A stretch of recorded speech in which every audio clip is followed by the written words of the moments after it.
How's it going, everybody? Hope you are all doing well. And yeah, hope you had a good week so far. Now, I know I didn't stream Monday like I said maybe I would, but I was still adjusting my sleep schedule after the whole European Championship. And yesterday, instead of streaming, I went to go film stuff with Sam. So you'll see some videos on both of our channels in the near future. Hopefully it's worth it, but was busy with that. So today here we're back, and we'll be back again tomorrow with some more streams. There's still React content I need to get done that I've had lined up for a while. The 2015 recap should be awesome. But also, I need the Centurion cards and Memento cards. I want to have those decks ready. And I thought, F it, I haven't opened any of the set yet, and I have a case lying around of Valiant Smashers, so fuck it. So yeah, I have a case of Valiant Smashers to open, and last time you guys said you're okay with sorting streams and pack opening streams while doing Q&A and that type of shit. Well, that's what we're going to get. So we're going to start off with some pack openings, and then we'll get into some React content later. No Master Duel today. We'll do some of the actual dueling tomorrow. So yeah, let's get some Memento cards and some Centurions. I don't care about Valmonicas, but I guess I'll keep a core. I don't know. Should I even keep a core of that crap? I'm not sure. Anyways, let me switch over now, I guess, to the pack view.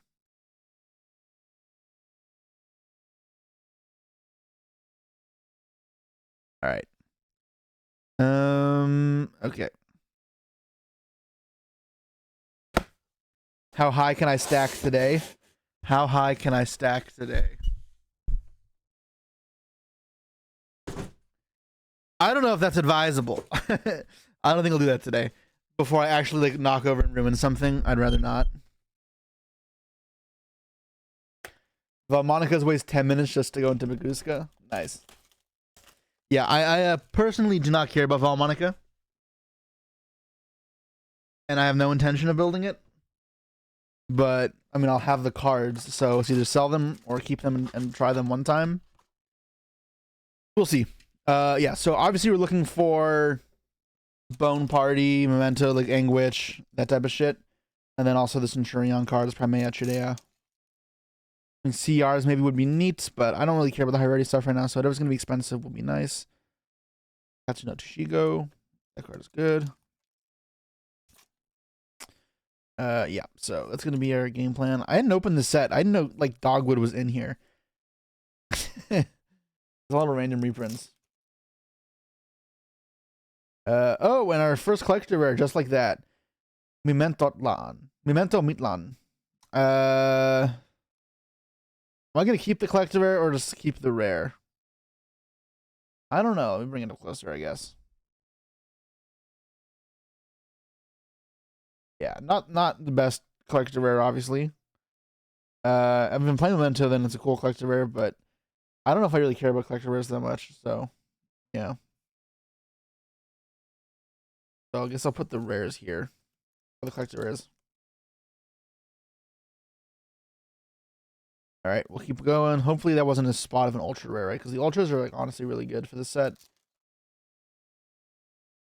Okay, so here's our first ultra, Centurion Legatia. So I will need some number of those for our Centurion deck. Otherwise, how are you guys doing today? Favorite anime? Well, I've only watched 3 animes. I've watched My Hero Academia, One Piece, and Naruto. And I have to say my favorite out of all those right now is Naruto. So yeah, let's go Naruto. I guess there's like the different types in Naruto. There's Naruto, Shippuden, and Primea. All right, Primera. And then there's Boruto. I've not watched Boruto. Oh, sure. I've watched. I don't know if I count Yu-Gi-Oh and Pokemon as like animes, but sure. I guess I've watched some amounts of Pokemon and all of GX in the English dub, not the last season, and I've watched all of Duel Monsters. Thoughts on White Forest cards? I don't know enough about them to really give a critical opinion. Josh is probably the person to ask on that. Valmonicas. Cool. Garbage. Waiting for the second piece release? Yeah, exactly. Angwitch. All right, this is solid. I got Angwitch and Primera. Good start already to building our cores. And we got bullshit. Good box. I think there's a lot of good ultras though, to be fair. So it's not that hard. Who's my favorite in One Piece? I don't know. I don't know if I have an exact answer. There's some good people, but no one like blows me away. It's like, damn, this is my favorite. Zoro is solid. Like Robin, Jinbei, good are the like favorite Straw Hats, I guess. Okay, there should be 3 to 4 ultras probably. Mihawk is solid. Yeah, Mihawk's good at I guess antagonist. Doflamingo's fucking broken. He's just like like obviously he's like a terrible person, but sometimes having just like a straight up just evil badass guy is cool. I don't like Blackbeard. Blackbeard's kind of whatever. He's just a lunatic.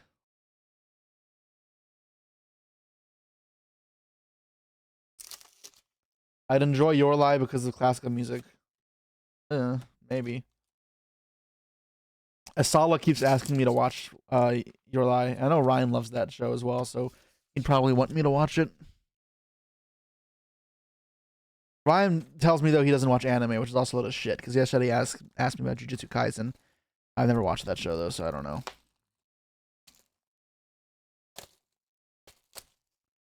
What do you think about a lot of the pros who want to play Yu-Gi-Oh? I mean, it sucks that they're leaving, but also, I mean, whatever. I don't know, like, if their complaint is about money, I get it. It'd be nice to earn money off this game, but that's never why we were playing Yu-Gi-Oh! For the money. Like, maybe slow down and don't play as much Yu-Gi-Oh! If that was the case. I don't know, like, they're jealous now because other places are offering good pricing. Other games, and Yu-Gi-Oh! Still dog shit. Now it looks like Yu-Gi-Oh! Super shit, but I mean, it's just the same as it always has been. Just there's better money from other games. We'll make billions off Yu-Gi-Oh! It wouldn't be nice.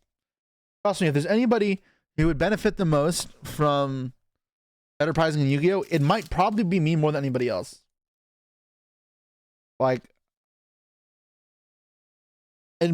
like maybe Josh besides me, but I think I still have gone deeper more often than Josh in top cuts.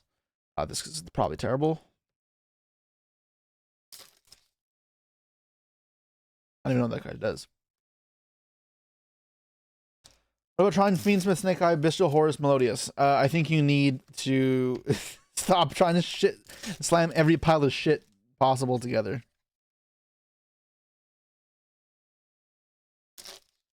I think it should be money, maybe prize cards. I mean, yes, they can do a lot of things to make it better. It doesn't have to be money.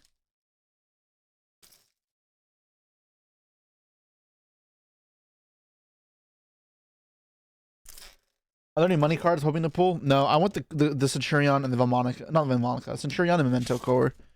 I'm looking for all the ultras, really. Collector Reds will probably just sell them all. Just whatever's worth money. If there's QCRs, then I want Christia. This looks cool, but probably not keeping it. Are you a fan of the design direction Yu-Gi-Oh is going towards right now? I don't love it, but I don't think it's terrible. I think people do freak out a lot more than it needs to be. And Yu-Gi-Oh also just changes its direction constantly, right? They have like phases of doing something more than others. Like, that just happens. So it'll change. This won't stay the same forever. In fact, it'll probably stay the same for a very short amount of time. If you don't like this amount of time, it'll pass. Am I in Yu-Gi-Oh team now? Nope, I'm not. Centurions. Alright, where's my Ultra Rares in this box? Because I've gotten one so far and it's been shit. Oh my god, this doesn't help either. Emmett. Hello, Vlad. We're looking for Memento cards because I want to be a Memento duelist just like you. I'm trying to build Centurion and Memento, yeah. I don't care about Harmonicas. And come on, where's the good ultras? You think Lorcana's best of 2 would fit? No, best of 2 is fucking terrible. I'm pretty sure the people in Lorcana don't even like it. Oh, God damn it. I mean, this is a shit box. These are like two of the worst ultras.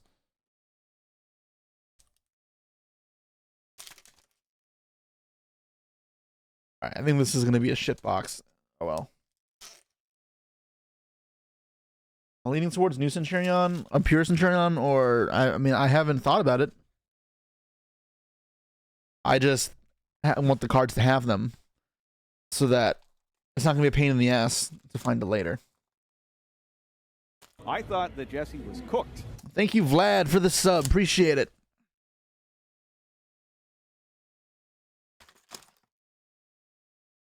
All right. Best of two made sense when it was two different decks and playstyles. I mean, it never really makes sense, I think.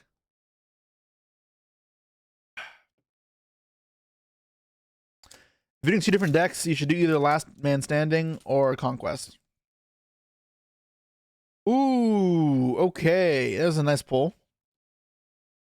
Collector Rare Anguish, which if you're Vlad, you only play one of anyways. Not sure if I agree with that, but Anguish is without a doubt a good pull.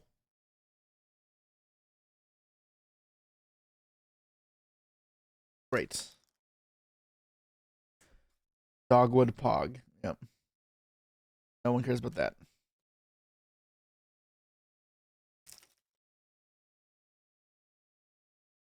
Centurion Trudea. Great box so far. Great box. Trudea, Collector Anguish. I need bone parties, right? That's what I want to need for sure.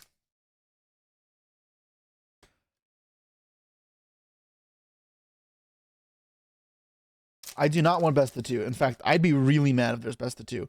Oh, yeah, another Anguish. Okay. Not a collector, but very good. Okay. How much Anguish is worth? What it said is this? Valiant Smashers. You're smashing the valiant people.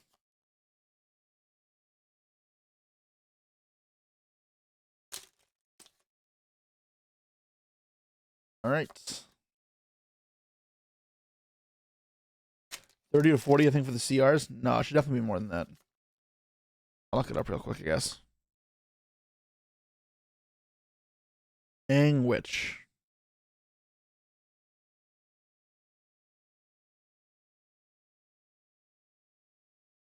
Yeah, they're like $60 for the collector rare. And then the ultra is like 25.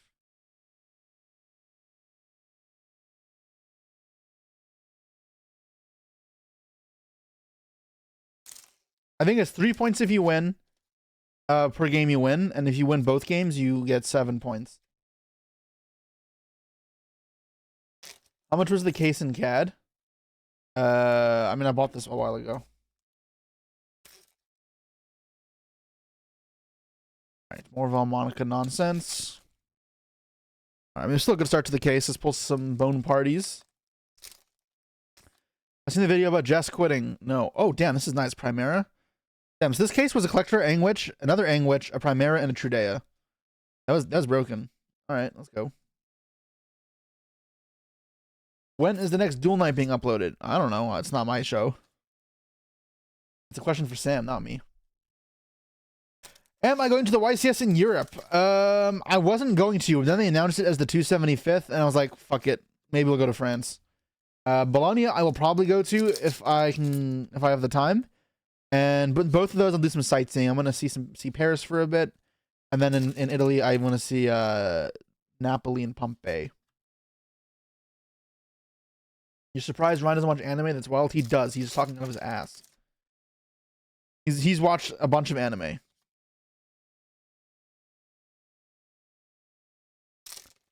Heard Paris went south. Everyone likes to complain and bitch, so I'll believe it when I see it. I'm a nerd. I like the cultural, historical, like art bullshit. So I'll grab that.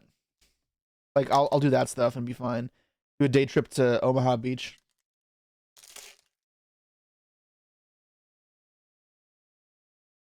Yeah, Ryan is, as the kids would say, capping. He definitely watches anime. He just hasn't watched One Piece. And in his mind, that means he's not an anime watcher.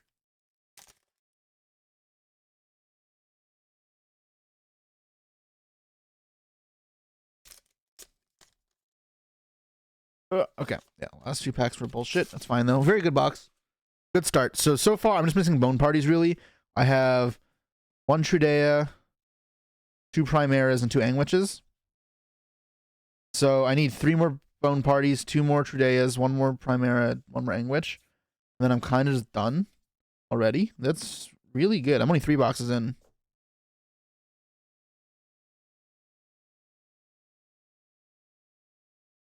What's the thing about vendors having to spend 100 CAD for each forbidden set? I don't know what that means. If you mean per box, like from wholesalers, that's a lie. Your store's lying to you, or they just forgot to place the order in time and played premium prices, which is their fault.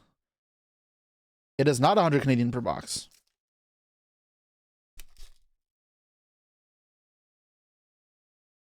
If they forgot to place an order with their distributor, and they have to pay hype prices, that's on them. But it is certainly not $100 a box for wholesale. For retail is different. That's retail, but their distro is talking out of his ass.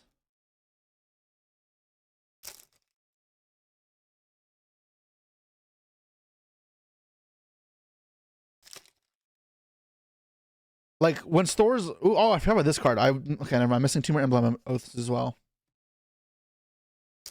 You still buy the box to help your locals? I think he's saying that the boxes cost the stores $100. No, they charge.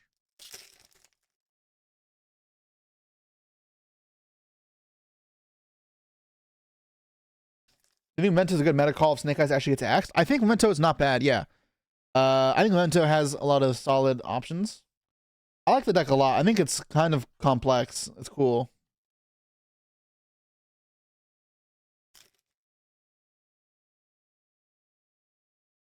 Monica Skelta. So is this card playable? What does it do? Upon one of these effects, let's see if a Monica card in your pen zone, then your opponent chooses. I don't want to keep reading this. You'll have to tell me if it's good. Rayborn, thank you so much for the gifted sub. Appreciate it. Stand up Centurion.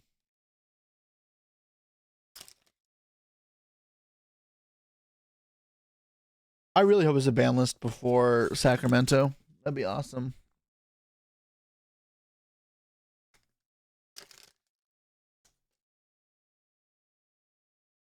Movimentotlan Mes.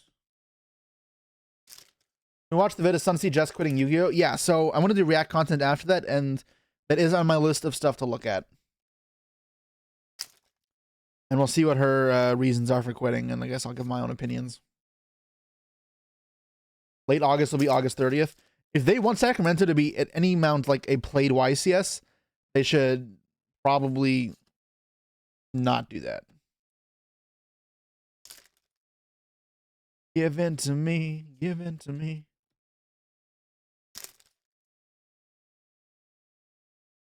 Well, Monica. Versare. This box has been not as good. I only got 1. I got 2 ultras. Okay, I got Emblem Oath.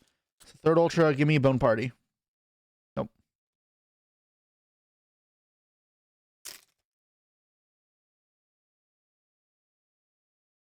You're going to do your first YCS soon. How and when do you submit a deck list, and where do you find the round pairings? It depends on the region you're in. Which YCS is it? Isn't this pack a while ago? What are we fishing for? I want the Memento and Centurion cards. I didn't open this set.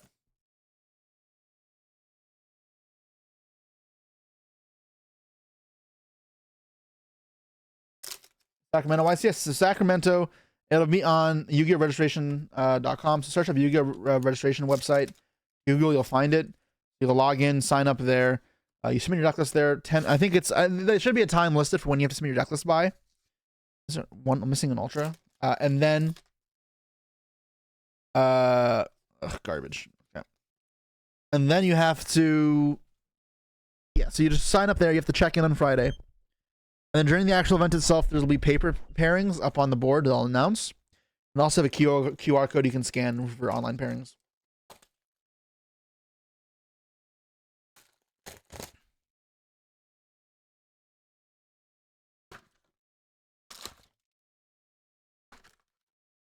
Well, I still have a Monica core if you pull it. If I'm interested, I mean, I will pull it. In a case, I'll definitely pull it. I haven't decided what I'll do with it yet, so no idea.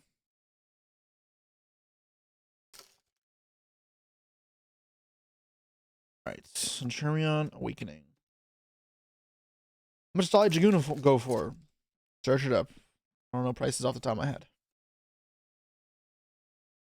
Maybe Dimension Shifter will get banned. Copium? Yeah, Copium is exactly correct. That's not happening. I'd love it if it did, but I think it's unlikely. There's so many cards that are kind of a problem.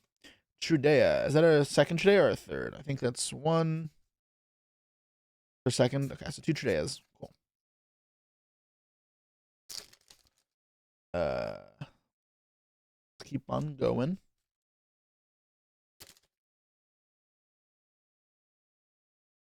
Mental plan. Okay.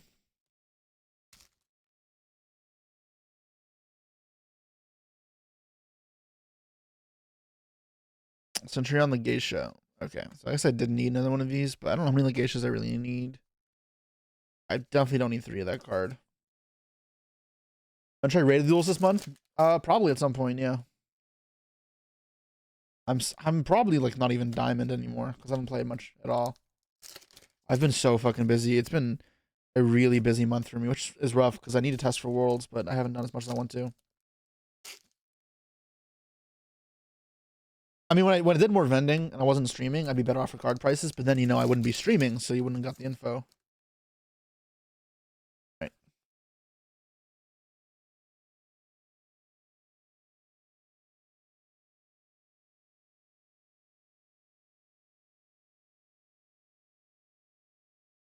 Okay, here's our first bone party. 2 more to go. What happened to Duel Knight? No idea. That's on Sam, not me.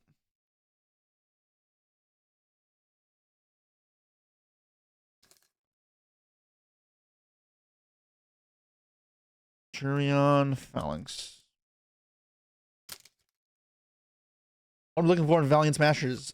Centurion and Memento Cores. Okay.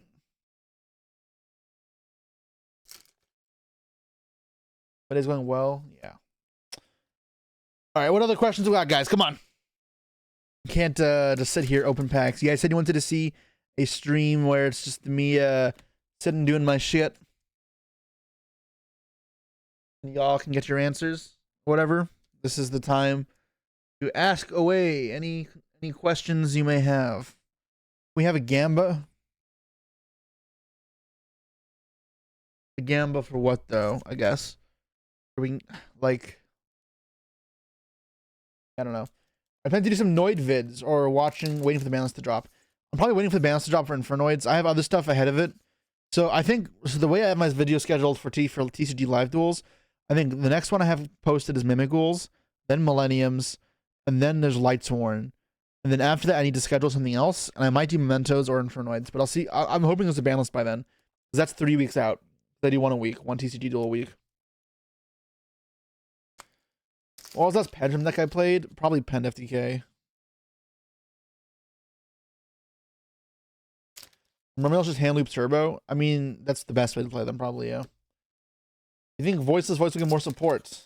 I have no clue. Probably not. I don't think it was really a fan favorite archetype, so it's not going to be a selling point for them.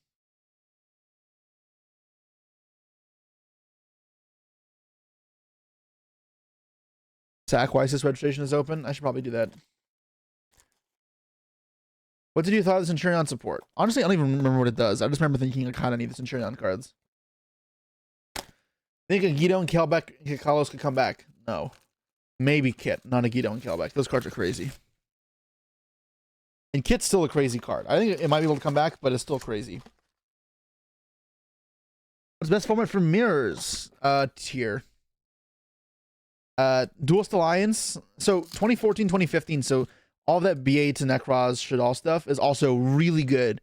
Like really good for mirrors and for even like interdeck playing. I think Spiral mirrors are better than people thought they were in 2018. 27 end of 2017. Maybe not as good as the other two.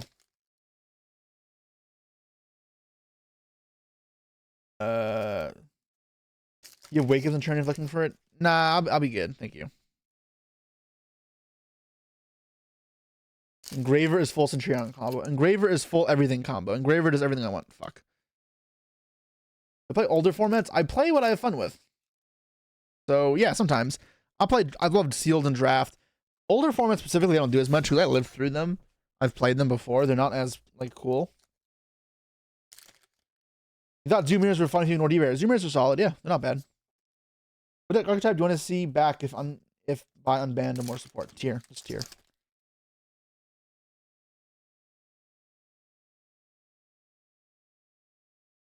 Thoughts on Jessica Robinson. Okay, I'm not gonna repeat this any more times, guys. We'll watch the video together on stream after this. I'm not gonna fuck. What the hell is the box being terrible? I'm not gonna react. I'm not gonna say anything about that again because I've been asked like 20 times. What's my least favorite format?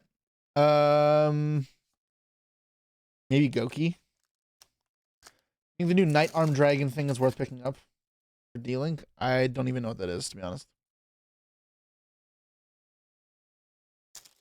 What are your thoughts on the new 6 Samurai cards? I remember looking at them thinking they were solid, but I don't know if they'll be enough to make it tier 1.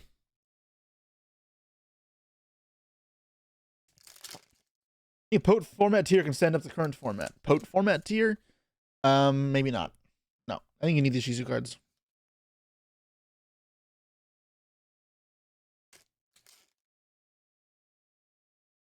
Memento Mace. Gateway to 3. Why do you want that? Because you know that only ends up with you getting FTK'd. Gateway should be banned still. Like, the card is not okay. If it gets used, it's only ever used for bullshit. If that card wasn't used for, like, obscenities, then it'd be fine, but it is.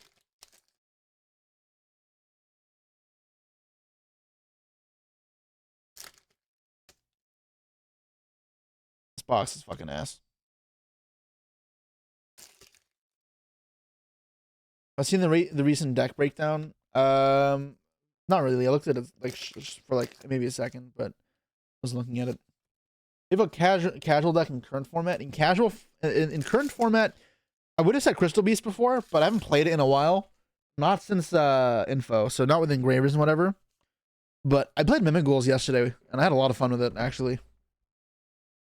But yeah, so maybe Mimighouls, but there's a lot of cool decks. I think Mimighouls is a lot of fun. I think Crystal Beast is always like one of my favorites. I enjoy ninjas a lot too. Not right now though. It's not great in link-based formats. Typically, at least. Thoughts on Dogwood? It should be banned. It's only ever used for, it's almost always used for evil.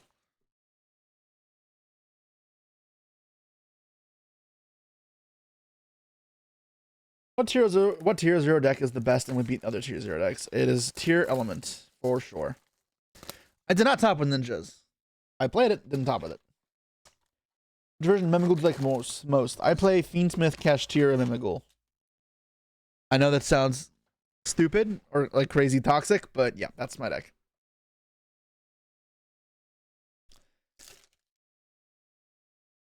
When will I top Crystal Beast? Bro.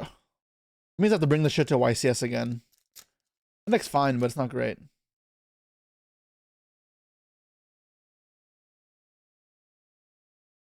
A lot of people say time rule should be changed. Nah. God damn it. Does Engraver get you to your Mimigol line? I'm not playing Rainbow Bridge, so no. But what it does is it can get AD changer to turn on the Mimigol stuff. That just becomes interrupts. As well as just being a good way to push through interrupts in OTK. Because the Mimigols themselves don't really have a kill button. They need some sort of supplemental stuff to apply pressure. And the Fiendsmith card to do that. Also means when you draw your like unicorn, you can AD changer their monster with Beatrice AD changer. You flip up their guy, and then you get to trigger your unicorn, and you can use your talents, whatever.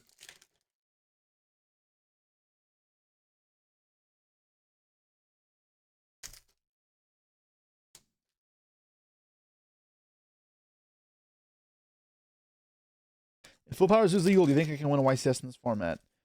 Full Power Zoo. Do you get to modernize it with new cards, or do you have to play it the same as it was? Can't figure out what's going to be good next format. Well, you should probably wait for Balanced. Why is Doga a problem now, even though it's been legal for a while? It was always a problem. People, I mean, like, this isn't a new problem. People just have goldfish memories.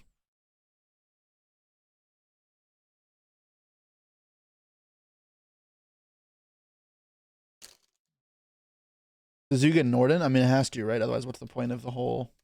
if you're full, is full power Z, right? Full power Z is with fusion sub. Oh, this box has been poo-poo so far.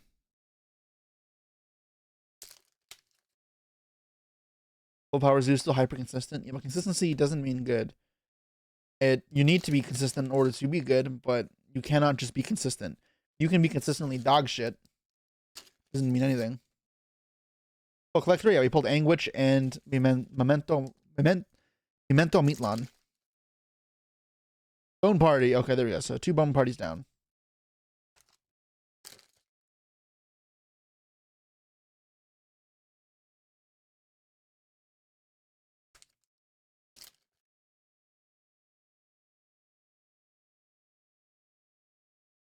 Why don't you stand some breakers this format? Worse than hand traps, for sure. Think Norden could come back? No. Probably not. Ugh. I think there's 3rd Ultra, right? No other Ultras in here? Are you guaranteed a QCR in cases of this set? I didn't open any, so I don't know if I'm guaranteed it.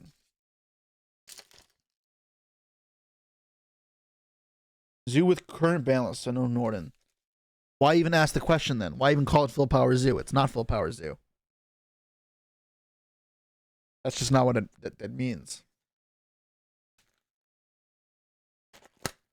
In a case, you should get one.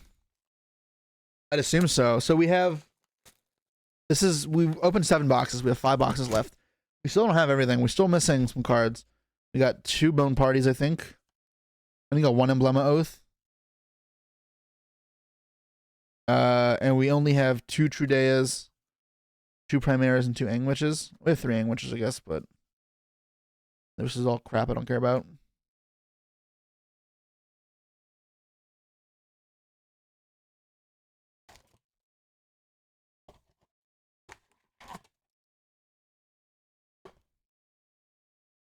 I never can say goodbye. MJ going. Any cards that should never come off the ban list? Yeah, a lot. As a Thought and Dark Matter are 2 that should not come off the ban list. You are right.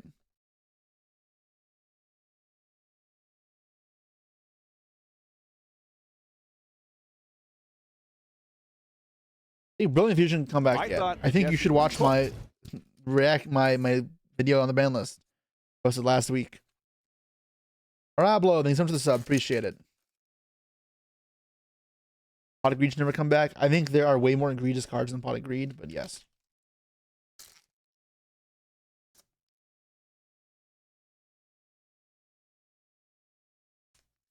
Headed for the door. There is strange vibration. Alright, still nothing. The power creep of the game, you say, fuck it, bring back Pot of Greed Graceful. No. You're just the psychopath. So, like... I thought that Jesse was cooked. Chris, thanks so much for this. I appreciate it.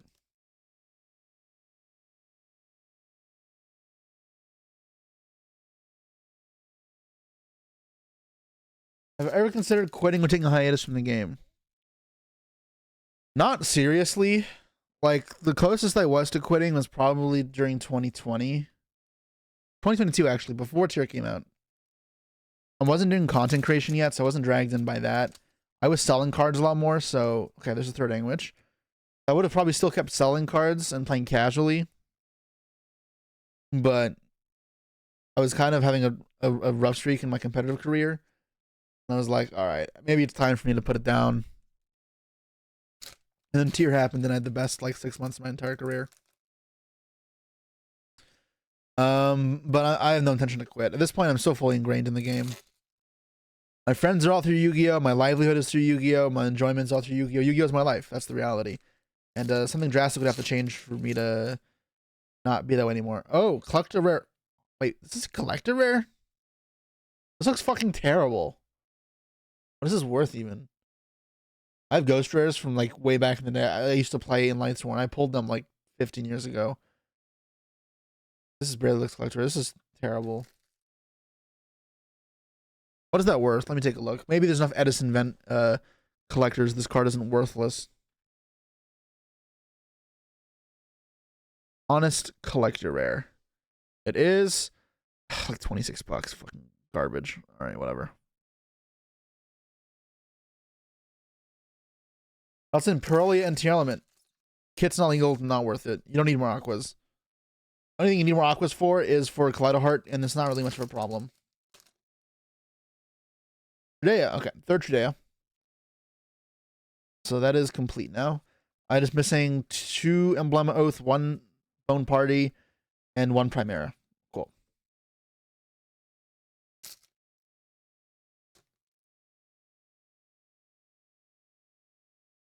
Yeah, I don't feel like this song. Skip. Ooh, this one's a banger. Turn it up. Giving you a true love. A feeling that's so new. So exciting. I hear a symphony.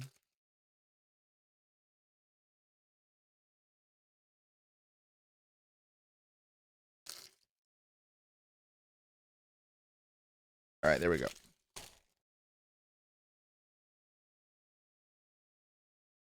Here we go. What do you think of Konami printing older sets like Elu Light of Destruction? I think it is kind of stupid, but sure, whatever.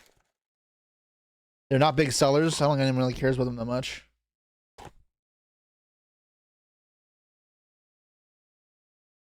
Ricardo Demise be banned? Nah.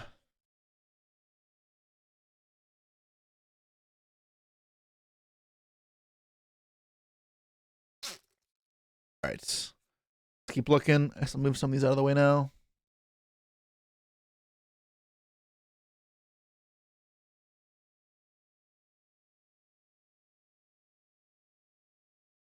Up, up, up. Don't let this feeling end. Will I ever open a card shop? Probably not. I don't think it's worth the overhead. So it's unlikely that I would. Because like the reason to open a card shop, I guess, would be for space. But I have a lot of space in my parents' basement right now, so I have no reason to leave unless they wanted me gone. Milano, I should totally react to your new video later. You making videos again?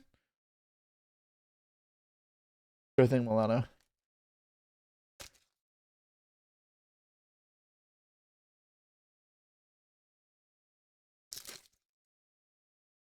Hey, Milano, aren't you supposed to be working right now?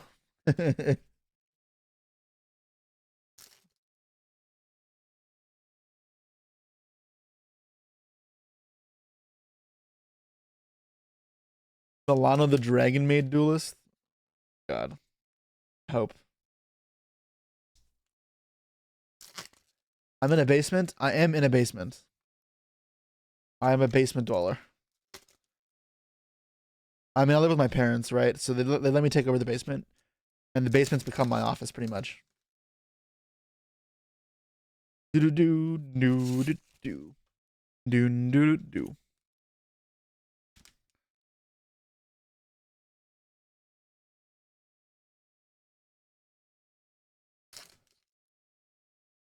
When I had you to myself, I didn't want you around. Those pretty faces always made you stand out in the crowd. One glance was all it took, and now it's much too late for me to take a second look.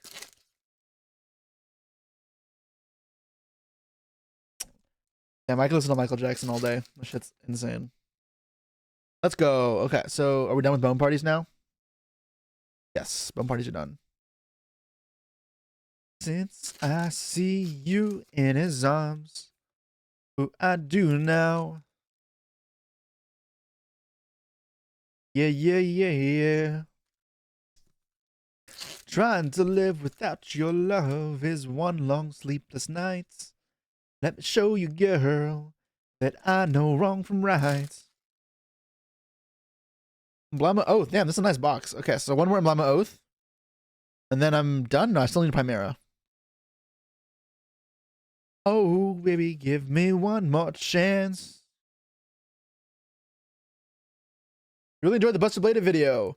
Have you recently streamer the deck? No, I don't, unfortunately. I don't have streamed to I don't stream enough to get all the decks that I play on Masterful videos streamed, but I'm glad you enjoyed it.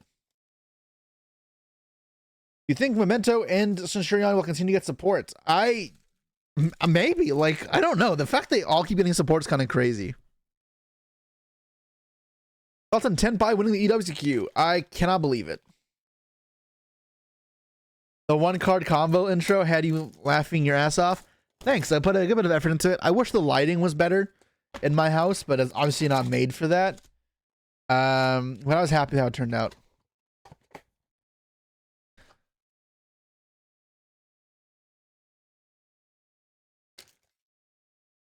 Oops.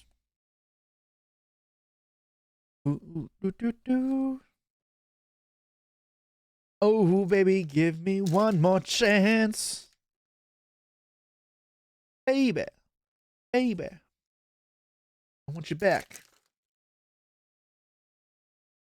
More Valmonica shits. How many of these have I fucking pulled? One.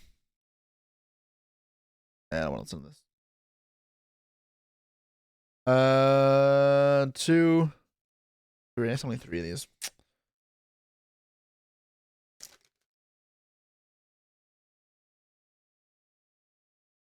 For sentimental reasons. What other games do I play? I mean, Yu-Gi-Oh! Is the only one I play, like, a lot. I've played Hearthstone in the past, like, constructed Hearthstone, but not anymore. I play Battlegrounds now only. I just started playing, let's go, the Star Wars game. I just got structured decks for it, though, so we'll see if I play more. Got into One Piece a bit during the spring. It's okay. I'll probably play more of that after Worlds. Lorcana, I learned the rules too and decided it was boring, so I stopped playing. I'm not trying to just bag chase money, so I decided I don't want to deal with that crap. What other games? My childhood, I played a lot of COD and Melee. I obviously had other games as a kid, but I know how to play Pokemon. I played I played with friends pretty much when they have decks, but I'm not like anything good at it. Darren had Pokemon decks at Weiss Dormant. I was getting tilted that after I literally just watched Pokemon World because I was in Japan, and I already knew how to play his deck better than him. And he was very tilted. Magic, I haven't played in a long time. I'll play commanders and drafts pretty much for my friends have decks, but I don't have any cards of my own. I played Pauper for a couple months, like maybe a decade ago. I had an artifact deck. And then I played drafts as well. I played 1GP with Magic. I played Grixis Death Shadow. I did not know the card pool well enough though, and I got fucked by all rogue decks. Like versus meta decks I was fine, but I played versus a mill deck and I had no idea what I was doing. And I lost the game to like the Goblin aggro red deck as well, but yeah. I went like 4-4, I think, which is not great obviously, but I mean didn't expect too much. I'd been playing for 2 months at that point.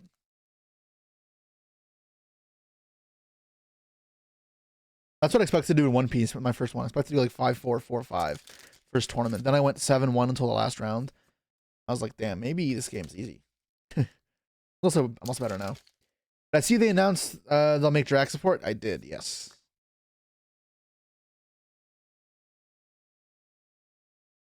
Are you still invited to Master Worlds? Ryan can go now, so yes, we are going to Master Worlds still. What ultras have I pulled in this pack? I feel like I guess I pulled 2, so still one more here. Right? I think so. I still don't have a QCR yet either.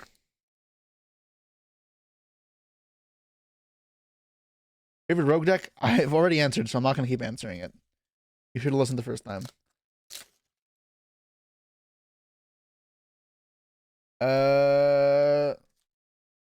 Have you checked the top 10 Master players deck yet?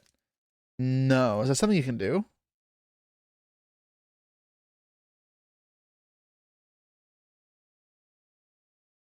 but like it's too early in the season unless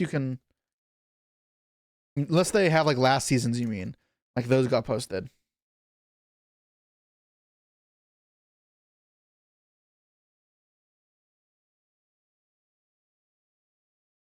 You wish deck build packs?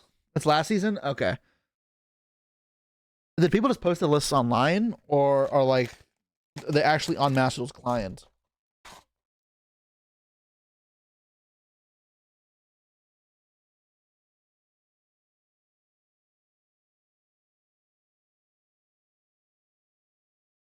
We don't have the second place deck list. All the ones available. Okay, so yeah,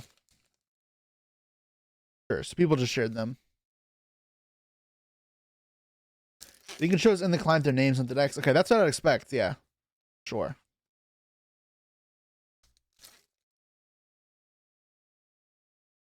Do Master Medic got the sources? Sure. Did I study university? I have a bachelor's in economics. Primera. Did I need a third one of those? Did I already get the third one? I need the third. Okay. So do I need Emblem of Oath? No. So I have Emblem of Oaths, Judeas, Primaras. Okay, so the deck's done. 3 Angwitch, 3 Bone Parties. Yeah. Okay, cool. My decks are done. So the rest here is going to be excess stuff that I pull, that I need.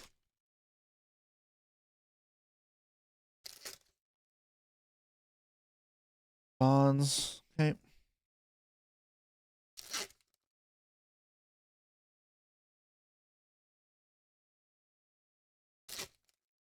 Do any PC games besides Mash Shuttle? I have Fall Guys downloaded. I play maybe once a month. And Battlegrounds, yeah. Battlegrounds I play a fair bit of. I play Arena Draft as well, but that's it.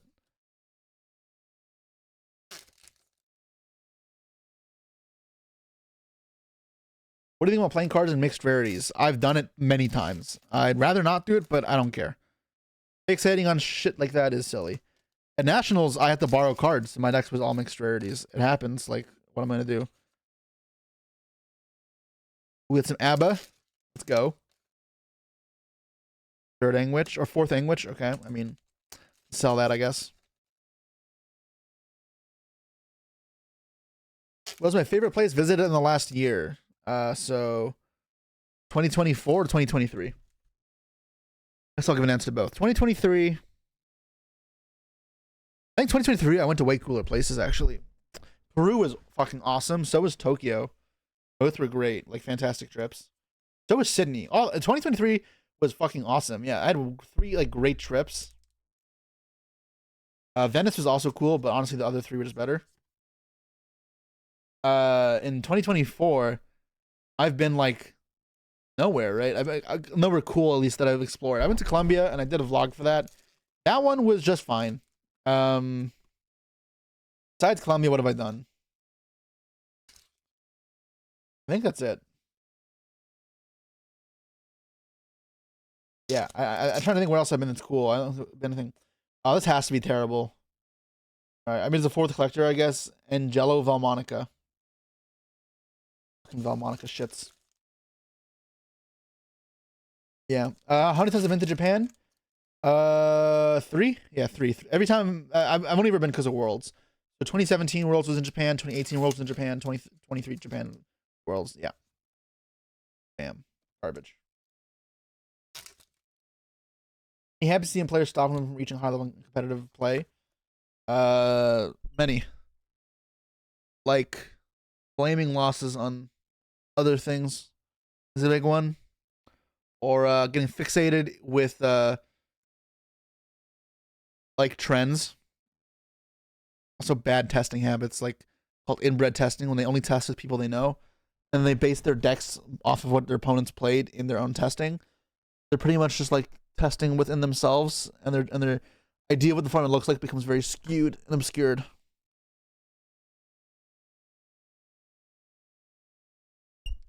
It's $37 on TCG Player. You know what? I guess it's better than Honest and probably Meatlan. So cool. I think I have 1 box left. 1 box left. So hopefully we get a QCR. Christie would be nice. Oh, never mind. Wait, this box had a collector and a QCR? Well, that's kind of saddening, but okay.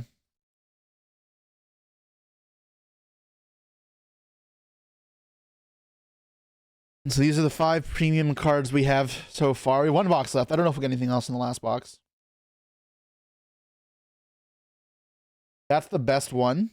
There's no way. Christia has to be a better one, right?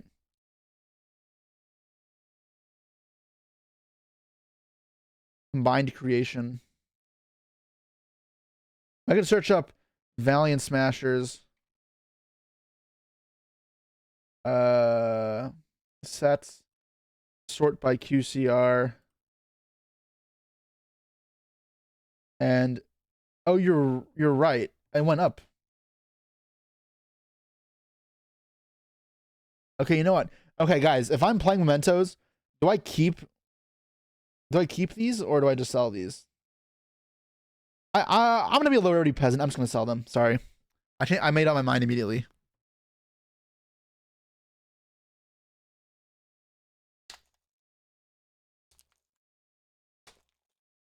I'm broke, guys. I can't afford it. I'm thinking about, do I want the money or do I want the cards? I'm like, fuck, I want the money.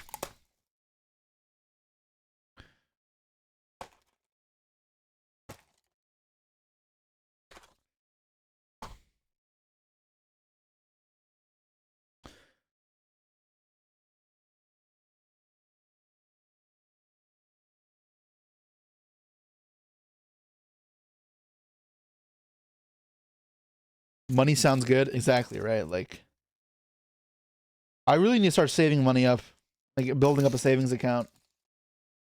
And it's not bad. And I think that it would help a lot if I sold all my bullshit cards. So yeah. How good is Fiendsmith Unchained with 3 Shavara? I mean, solid, yeah. Is it gonna be crazier than like the other decks? No, but it's fine. If any of the old formats like Edison or Goat? No, I actually don't like this format that much. I prefer Tengu Plans. I also have not played a lot.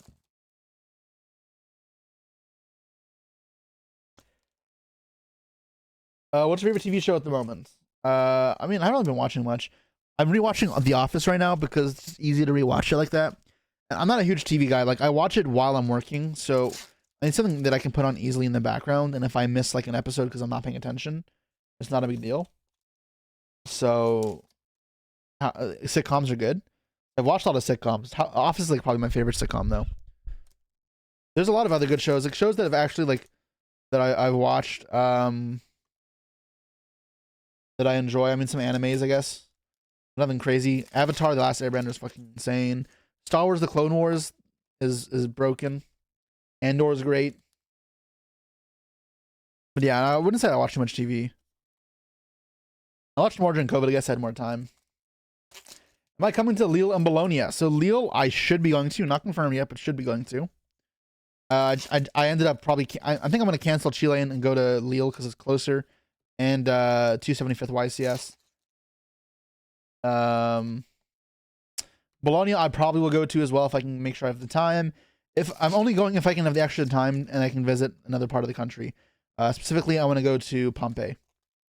I've been to Venice and Rome, and I'd be happy to go back, but I also have never been to Pompeii, and I'd like to visit. I'm a history nerd.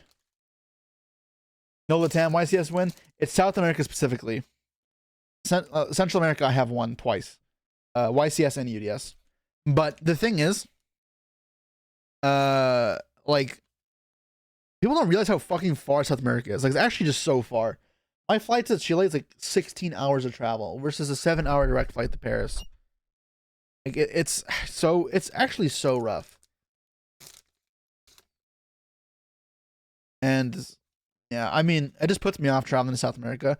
Specifically, like, North South America is better. So, like, Ecuador, Peru, Colombia, those are like a little more manageable. So maybe I just should only go to those. Like, I don't know when Guayaquil was, but I'll probably go to Guayaquil. And then maybe visit Galapagos Islands as well. But I don't know if I'm going to go. Chile, I think I'm going to cancel. Like, Chile has never really excited me as well when I visited. I've been twice now and wasn't impressed with the Santiago itself any times. I never felt unsafe. Didn't feel like shitty. It just felt boring. So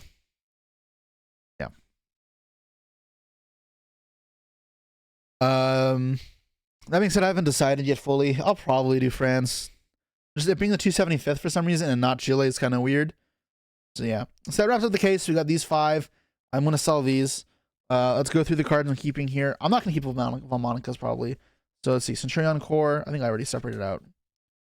Yeah, so my Memento Core. And then Centurions. And then like I'm not gonna keep. I'll put the Monica shit aside. I need one of these. Keep 2 of these. The rest I'll throw into the sell pile. I need the super rares worth filtering out in this set. Long time to be in the air. I mean, I've done it before. So Chile's actually worse as well because when you fly over the Andes Mountains, you get a lot of turbulence. Like keep in mind, Andes Mountains are the 2nd highest mountain range in the world. They're fucking like ginormous. So it feels like you're riding a roller coaster when you're going over the Andes Mountains, and actually is very nauseating, and you can be kind of scary. So yeah, I am not a fan of flying to Chile. Like it actually sucks. What supers do I keep? I guess let me screen share so you guys can see what I'm doing. No mere mortal can resist the evil of the thriller. Nah, he's worthless. Alright, so let's sort out the rest of the cards for the core. Profit from case? I have no idea. I'm not doing the math on profit. I'm gonna do just for what I need. If slow playing is a skill, I will ban you if you say that again, because that is just cheating. Cheating is a skill, sure, I guess. Like there are better cheaters and worse cheaters, but that's still cheating. I will not advocate for it at all in this channel. So yeah. I already have Xilla? I should. I opened a case of LEDE, so it should have somewhere. Okay. Mace. I never need more than one of Mace, so I'm gonna keep 1. Phalanx. This one targets a card. I think some people play 2 of this, so I'll keep 2 of this. I guess let me put the super rares separately so I can keep track how many I'm putting down. That's dog shit, right? I'm not keeping this. Tatsuno Toshigo. Darkblade. Stand-up Centurions. And then okay, another Tatsuno Toshigo. Darkblade. Third Tatsuno Toshigo. Okay. I guess I don't need the mace anymore. I was looking for Darkblade and stand-up Centurion. Centurion Bonds. What does this card do again? Choose one. Place 1 Centurion from your hand. Your graveyard spell trap cards on this material. This card's in the graveyard, except in the damage check. You can banish this card. Hurt Centurion. Place in the spell trap card zone. I mean, I'm not keeping this card, right? I'm not gonna keep this. Darkblade. Cool. This is done.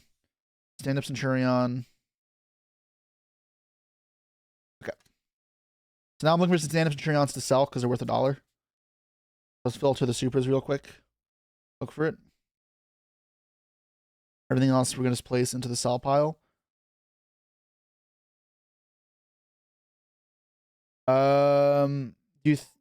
What do you think of a White Force Centurion video? Maybe one day.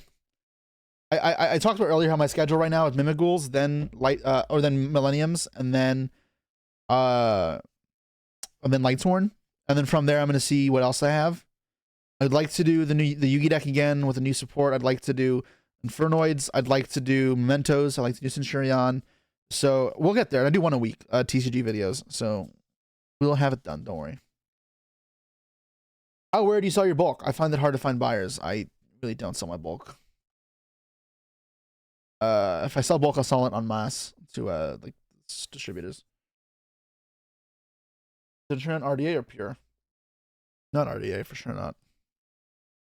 This card's not great.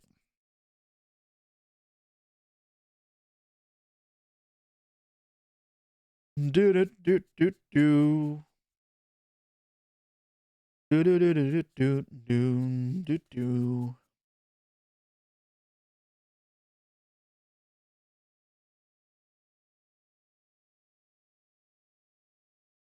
10 bonds with Wake Up to chain block Auxilla. Fine, I'll keep 1 bonds. Stand Up Centurion. Alright, that's done. These are all bulk foils. I'll put this with my other bulk foils next to me where you guys cannot see. Put this in the sell pile. And I have to go through the rares. What rares do I need for Mementos and Centurions? So, which one is this again? Face of energy control leaves the field because of an opponent's card effect. A combined creation from hand or deck, ignoring its conditions. Keep 1 of this card. I'll keep 3 of it. What am I? No reason not to. 1 of this. 1 of this. 1 of these. So these are done. This is done. Meatlan done. Goblin done.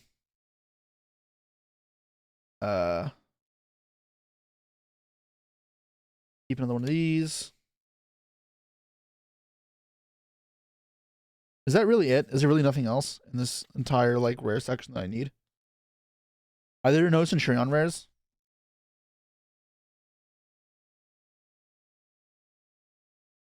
Are there any staples here that I should keep from the rare section? Let me think. Think grass can never come back? Yeah.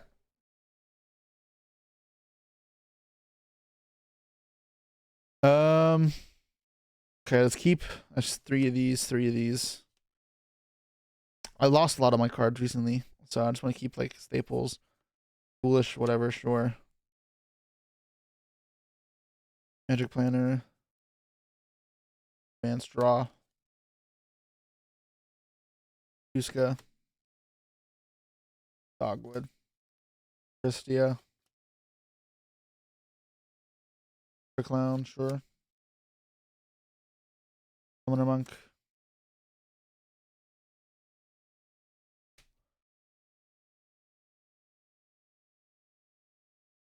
Gatos. Draco Berserker. I need one of this as well. Better disappear. The fire's in his eyes.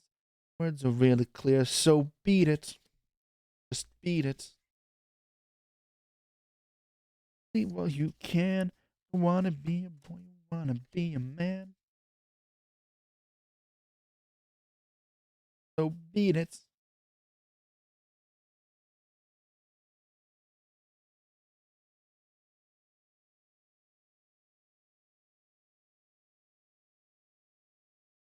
Okay.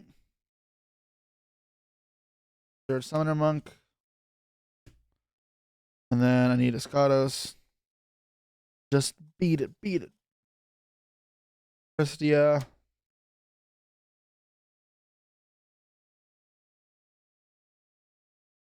Better do what you can, so beat it.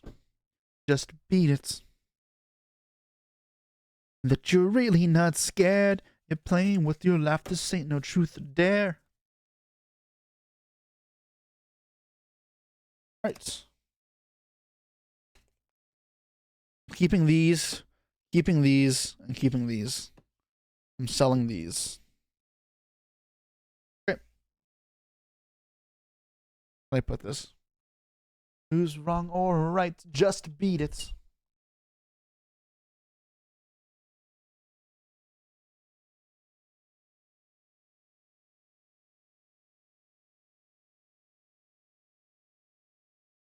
What's up, Ray? How you doing? Beat it, beat it.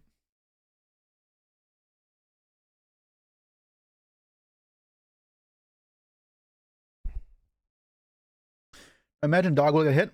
Probably not. Beat it, beat it. All right.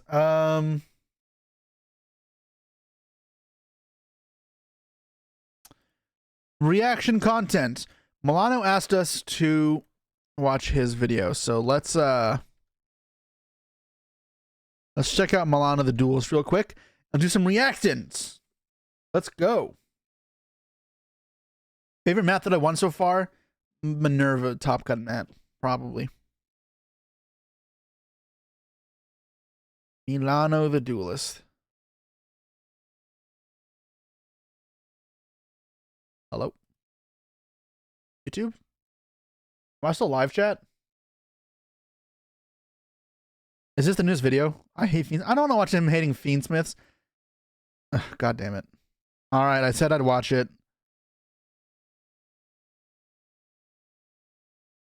Yo, my YouTube is lagging. This is ass. Pay for premium, bro. Come on.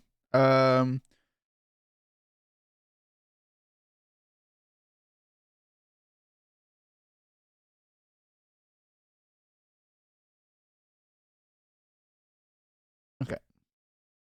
So I'm gonna throw the link down in the description, guys. Make sure you go like and subscribe to Milano. And apparently I'm not subbed. Oops. 2015 recap today. Yes, 2015 recap we will do today. Anytime we leech content, make sure you give credit to where it's due.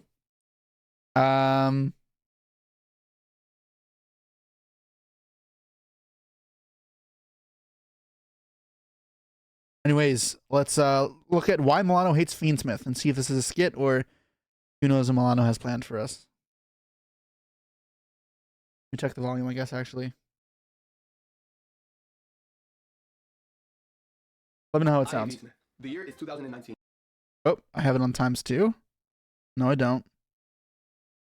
Yo, okay. Anybody knows Memento is just I don't think I have ad block. I don't have ad block, right? We've all been playing the same couple decks and mastering our strategies, really understanding Yu-Gi-Oh! Trading card game through our decks.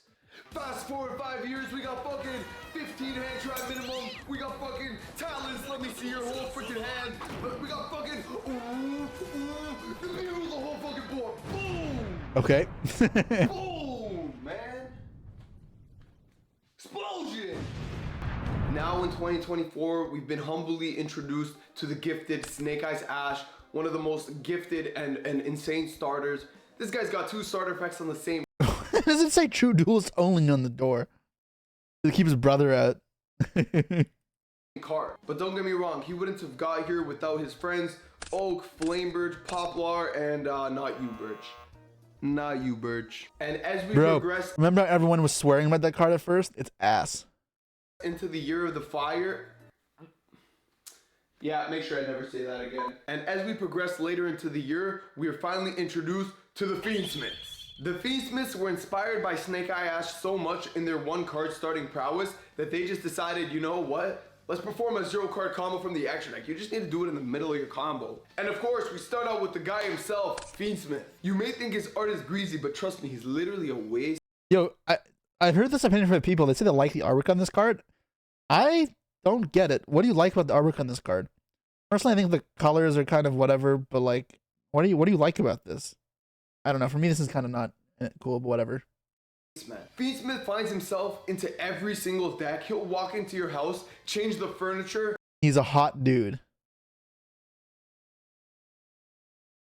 You know what? Like, if that's the way you swing, then sure. Good on you. Now look, you're playing pure Fiendsmith. Stop playing yourself. Fiendsmith splashes himself into literally every single deck. If you're not playing Fiendsmith in your freaking crawler strategy, like bro, what are you doing? You know you could dump something off Beatrice that might just synergize. Should be banned, yep. With your cards. Which is waste because bro, like I don't want everyone to have to play this one Fiendsmith guy in every deck just to spam out some broken options. He also has like a hidden Druisworm effect. Like bro, you are not Druisworm. The most annoying part what the fuck? is when you're like, what is he spewing on about? It has a Druisworm effect? Like a hidden Druisworm effect? Like, bro, you are not Druisworm.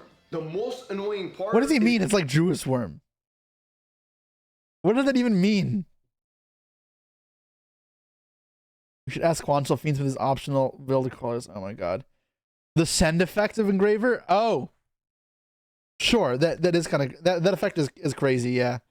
Like, it comes up a lot in grind games. Like, I don't know why it has that ability. It is kind of crazy.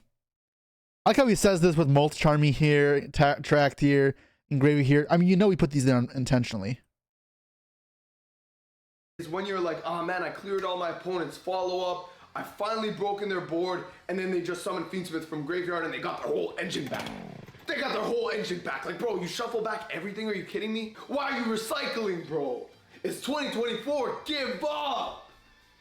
I'm joking. Recycle. Fiendsmith's main effect just Okay. searches track, and track just dumps Lurie, which is just pretty much an extender. I first met Lurie in like 2012, and I actually thought he was a cool guy, but now that he's a puppet of the meta strategies, I actually lost all my respect for him. Yo, like, Lurie, I'm sorry, I really fuck with your archetype, but you were just not P. Fable fucking sucks. Fable's only Fiendsmith used is for most evil notable anyways. for their link monsters, starting firstly with the not Fiendsmith monster, Moon of the Closed Sky. Yo, Moon of the Closed Sky could have actually been a really cool card. And people actually use its effect! Moon of the Closed Sky is just used to link off into Requiem, which pretty much is Fiendsmith's bitch. He just summons Fiendsmith from death. What do you make after that, of course? Sequentia. Bro, I don't know what Sequentia and Fiendsmith's mission is, but these guys are recycling all 2024 like they're trying to save the planet, bro. Fiendsmith Sequentia literally thinks he's a tier limit monster. Like, Bro. Everything gets recycled. Every single piece of... Why did that just click for me? I was thinking the other day, like, besides Beatrice and Appaloosa, I actually like the Fiendsmith cards. I don't like Snake Eye, but I like the Fiendsmiths. But he's right. They're kind of like Tier Elements. And I like Tier Elements. Because I don't actually hate the Fiendsmith cards. I really don't. I just, like, I think if Beatrice got banned, the cards would be way better. In terms of their like, bullshit factor. That's kind of crazy. Damn, Fiendsmith elements or Tiersmiths. Except tracked, but who cares? Yo, YouTube is shitting itself. Recycled, bro. Sequentia and Fiendsmith might be just saving the planet. I'm joking, they're ruining Yu-Gi-Oh! So you go Sequentia, tier limit, affect your guys all back to the extra deck, and who do you make? Fiendsmith Lacrima? An eye in its Wasn't mouth her name of a gun? Lacrimosa? Minus 600 attack to everything? He targets the banishment? Yo, I put... 1200. Wait. You put Mozart's Requiem for Lacrimosa, but... I got a effing copyright strike when I put this song in my video. Yeah, the 1200 burn is toxic. That shit, no, I won't defend that. That is dumb. Damage! You are not Long Yuan!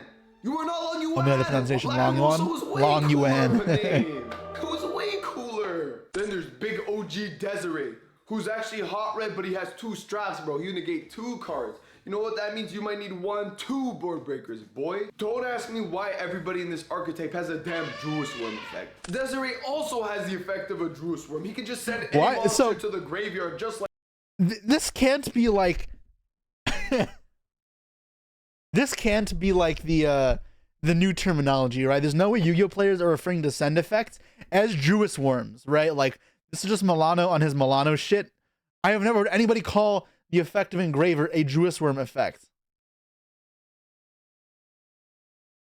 Like Fiendsmith. You know what I'm about to send? An email to Konami. This is bullshit because this shit is ass. The cards don't read like they're that broken, but when you add 10 extra... That's not true. If you read Engraver, you'd think, damn, this card's crazy. This card searches, it sends, and it revives. In fact, part of the only reason it's not even crazier is there aren't actually good Fiendsmith spells. Tracked is not a good card. Like, it's not a bad card, but it's not very good either in terms of how powerful spells are or whatever. effects to your original combo, you can do a lot more for no reason. Playing these Fiendsmith cards in your deck give you a lot of cool extra deck options like TD Wave King Caesar, Beatrice. Oh, Beatrice, we're just talking about you. Wait, Beatrice, you got material? Beatrice, what are you sending?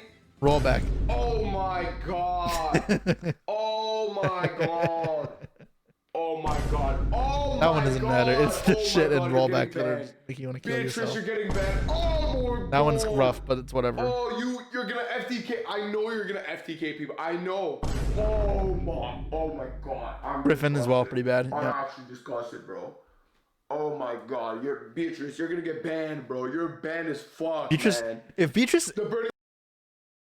Beatrice isn't banned on this next ban list, I don't know. I have to think of something outrageous to do. That card has to be banned. It is ridiculous. Abyss players need you, man. Oh my god. Cannon Soldier, are you actually kidding me?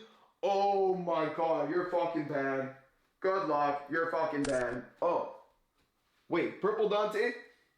That's actually pretty chill. Oh my god, just to recycle Beatrice yourself. Are you kidding me? Are you actually kidding me? Well, Beatrice is banned. The Fiendsmiths add a whole nother layer to Yu-Gi-Oh! Trading card game with the amount of accessible extra deck that you can just grab through your combo, having played very few cards in your main deck and not sacrificing very much, because these cards are really good cards to draw. I wish personally that the Fiendsmiths were a little brickier so that at least there's like a Nah, really I don't big ever want con of bricks in playing my them deck. your main I don't deck think as that's a bricks, problem. but the only real con is how much space in the extra deck you're taking. Like if you're playing a Fiendsmith deck, you're already like 6 cards extra deck deep before you even start anything else. Like that's a lot of extra deck cards. Despite how powerful these Fiendsmiths will really be, which they absolutely have shown that at Nats and will proceed to continue doing that and shocking us what they can even do, I'll tell you guys right now, Yu-Gi-Oh! Trading card game, it's good! Despite all this like bullshit turn skipping that you could do, an FTK gimmick pop in, you got Fiendsmith strategy, turnaround. 500 USD. Ah, it was just a bait I title. think that there's still lots of viable decks that don't need Fiendsmith, that don't FTK, but you just need to be a true duelist. While we're on the subject of next format, I'm gonna let you guys know, me and Molchummy are best friends now. Molchummy has to be one of my new favorite cards in the set because I love drawing cards. The dopamine that rushes into my cerebral cortex when I add one card off the top of my deck into my hand is simply astonishing, and I just love playing with that card. It allows you to like use cards like Board Breakers with cards like Phantasme and the Molchummy. We got a compilation board breaking setup here. This is amazing. And while they make the combo cards better, they also need to make the defensive cards better. So while people complain about cards like Molchummy being far too powerful, they need to balance out the power of these combo decks. So I think it's completely reasonable to create cards of this caliber. I have a final thought to share, and it's about the quality of the game currently. The sky is absolutely not falling, guys. There are certain formats where I could understand why people are very critical about the quality of the game and interactiveness and, you know, the length of the duels and all that kind of stuff. But right now, even with the Fiendsmiths, I think the game is at a good spot. Nats made it very clear that decks like Gimmick Puppet, the decks like Tenpai can absolutely do it, and Rogue strategies. Oh yeah, I love decks like Gimmick Puppet. Is not bad. The next format, we don't know. So why would we start pointing fingers and saying this is the worst game ever? But hey, that's my opinion, I don't like guys. this I think format, there's but too whatever. many people talking about how negative the game is right now, but as a matter of fact, I cannot wait to play my next tournament. Even though I got cooked in Nats, I still love the game, and I still love how much I learn and how much there is to really understand about Yu-Gi-Oh! With that being said, guys, be sure to leave a comment. Let me know how you feel. This is my first time doing an I Hate video in a while, so just guys, let me know, please. I'll appreciate your input. And let me be completely honest with you guys. The fake I hate videos. I don't actually hate Fiendsmith. I lied. And with that being said, duelist. Thank you for watching. Yugi, have you picked up the Fiendsmith cards yet? Yes, as a matter of fact, I've already gotten my Fiendsmith cards. Took out a second mortgage on my house. Damn, I'm not gonna lie, Yugi, I fucking respect that, man. UTD, let's go. UTD, does that mean like urinary tract disease? Right? Urinary tract disease? Is that what he just called Yugi? Something true duelist. I thought that Jesse was cooked. He said UTD. Like, I hate Fiendsmith. oh my god. Okay, well, The year YouTube is is crapping 2000 itself right now. This is bad. Thank you, Milano, for the video on his essay about Fiendsmiths that he actually likes. And his very complicated relationship with Yu-Gi-Oh. Yeah, so let's head on back over to our subscription page. Hopefully our YouTube will stop crapping its pants.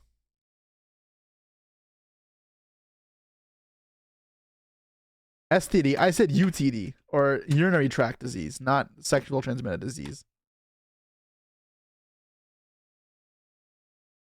Subscriptions.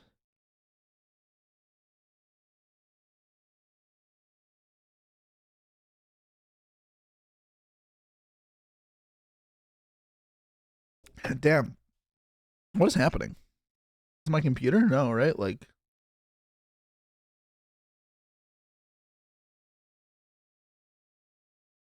This is really slow.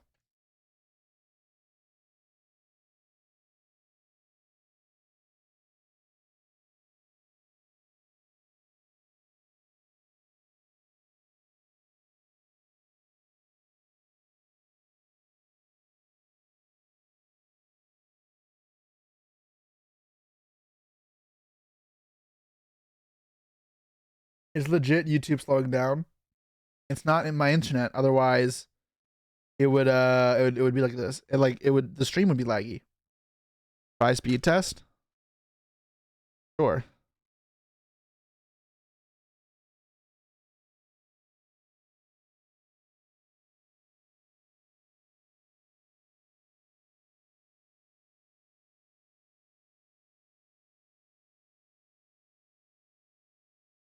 Like, seems fine.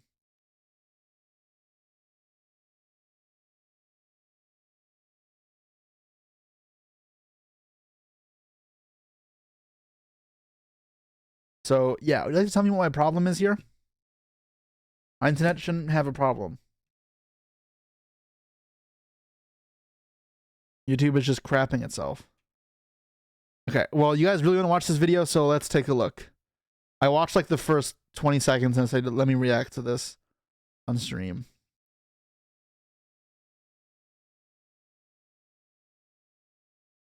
Maybe I'll say I won't watch the fucking 2015 video today because this is, if I'm gonna have to deal with lag for 2 hours of a video, then that's just not worth it. I don't have ad blockers on. Ad blockers would show up under extensions, right?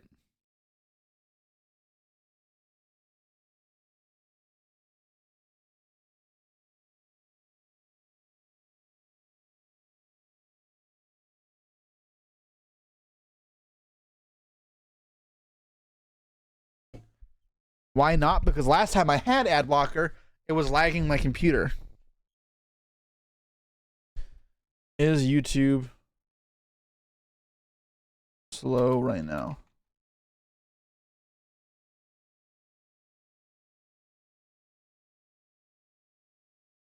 I mean, I don't.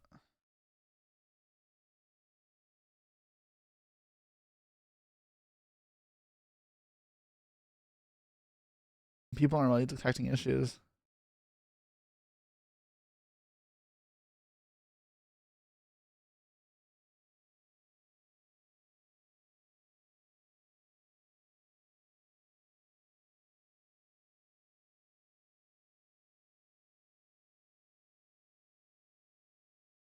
Yeah, I don't know. It's just like kind of crapping itself.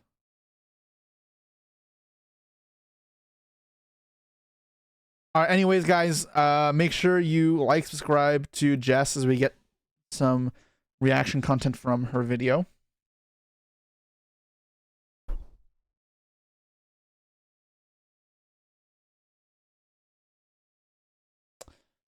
She is quitting Yu-Gi-Oh!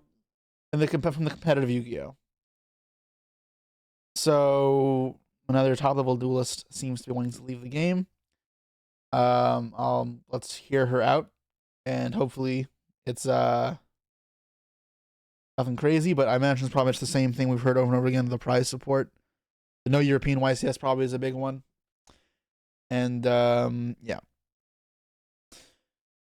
Anything else? So I'm gonna make it clear that right now, like, even if I don't love the current format, and yes, price support sucks, I don't plan on leaving, not anytime soon at least. It's not like something that's in my head, so this is not a sentiment that I share.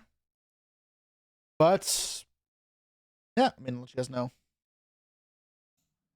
I am quitting competitive Yu-Gi-Oh! And so are half of, or most of, your favorite players. And there's a bunch of reasons for this. I'm going to go through my personal reasons. So I don't know if it's like everyone's quitting Yu-Gi-Oh! People make it out to be a lot more than it is, because the ones that are leaving are the ones that are vocal, right? It's the people that are staying aren't really saying anything. There's plenty of players who are staying in the game who are well-known, competitive, and doing well. And usually what happens is large friend groups migrate at the same time to different games because their friends kind of go with each other. And so the way that works is, like, it also means that their perspectives can be warped. And I know a lot of the Brits have stopped playing. So I almost have to wonder if because a lot of the British players have stopped playing as much, maybe her perspective also could be a little bit more skewed for that and biased for the British perspective. Because I mean, yes, players are leaving. I don't think it's as crazy as people make it out to be. A lot of the pro players will still be at YCSs. Like September will be a good metric, right? For Sacramento and for France. We'll see if players in their respective regions are still showing up to events. If they aren't, then we'll see, okay, this is a real fucking concern. But I think people will. I know Pac just booked Sacramento. I'll be at Sacramento. People will be there. Cam says Yu-Gi-Oh! Best game. Exactly, right? Cam, like... Yeah, we'll have a bit of...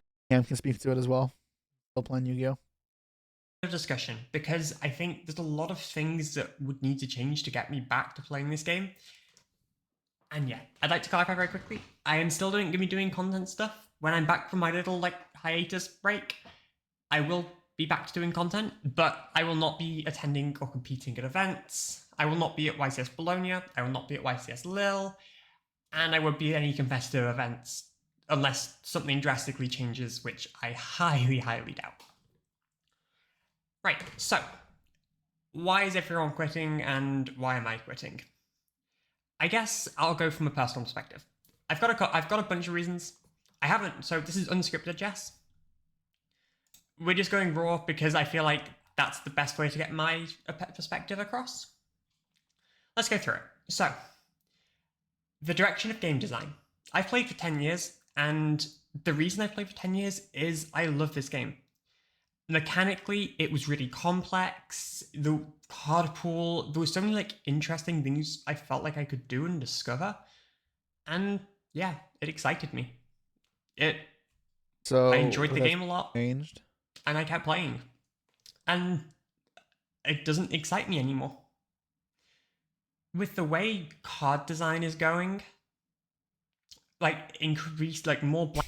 So I would like to say that there have been times where I felt like it's felt doomed. I wasn't happy with the way that design was going, and then surprisingly a new deck draws me in, and I don't have that problem.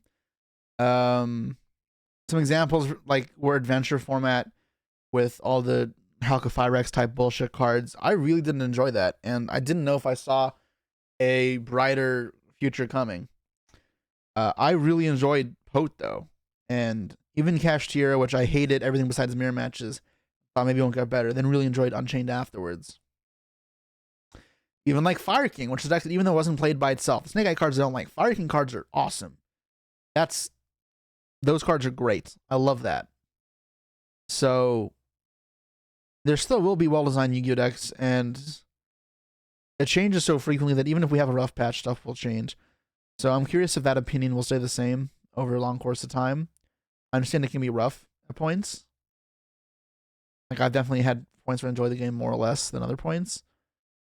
But yeah. That being said, if she has current points or current talking points on the actual format right now, I'll give a look and maybe I'll give my opinions on them as well. As my opinion on the current format is I don't love it. I'm not a huge fan of Snake Eye cards. I mean, the cards are cool and people give it credit for, and I actually don't mind those. I hate Beatrice though. I think the crazy combo decks are a bit too broken right now, and the mirror matches aren't interesting. But if that changes, then that could be set up for a lot better for format, and I am interested in seeing how that could be fixed.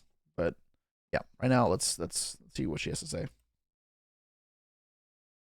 YouTube blanket effects like Mulchamis, Dimensional Shifter, Spooky Dogwood, and Spooky Dogwood time rules is a whole thing. It just doesn't appeal to me. And then when you combine that with the increasing power level, so the first big point I have is to do with power level with cards like Fiendsmith. So the Fiendsmith engine recently released, we saw it in play at North American Nationals and European Championships, and we also noticed the consistency of top players doing well decreased massively. Especially for European Championships, we saw hardly any of our I'd be curious because that's something that's hard to get metrics for, or hard to it's subjective. You could actually run stats on it. Now, obviously, like I didn't top nationals or WCQ this year. I was close. I bubbled out. Um, but I know other players did top that are good, so it happens. Jess is salty. Jess didn't even go to Euros though. She didn't give herself the chance to top. Europe again. I don't know the full player base. I don't know exactly what the answers are or what the stats are like there. Do I think this is a very skilled format? No. I think it's a skillless format. Also, no. I think the format is just a very fine average format. Anything a bit below average in terms of skill expression, which is like will contribute to, I guess, more randomness and players with a fair worse skill set doing well. But I don't think this is like crazy. We've absolutely had worse formats. So yeah.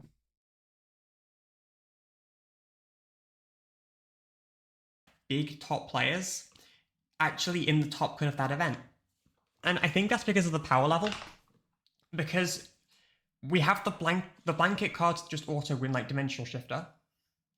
And the power level of cores like Fiendsmith making the game so RNG dependent, like making the game more and more RNG dependent.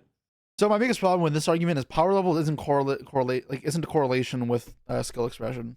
We've seen that with tier, right? Like I think most people would agree tier is a more powerful deck than this, and you can argue that the tier mirrors or something most skillful in the game's history.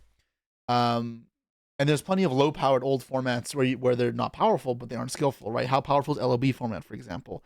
Power does not constitute skilllessness, and I think that argument is kind of whatever. I think the Fiendsmith cards actually have a lot more of skill expression to them than the Snake Eye cards. And I actually don't think those are a problem besides Beatrice and Apo. But I mean, I've already stated that argument a couple times now, so whatever. But yeah, a deck playing D Shifter top, you're joking, right? Like any deck that's not Fiendsmith Snake Eye played Shifter pretty much if it topped, barring maybe a few random picks like Memento. I think what defines how fun a format is how interactive the games are at the top. I mean, there's like several different things you can analyze, and it's kind of hard to put into metrics, right? Because fun is hard to measure, but it is a weird of a concept. Memento uses Fiendsmith. We're talking about Shifter, not Fiendsmith. Yeah.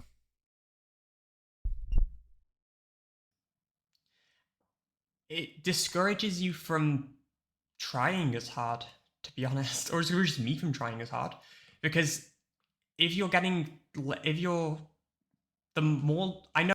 This part is true. When you think there's a lot of variance, you're not and like the format feels luck based, you are less inclined to practice and put in work.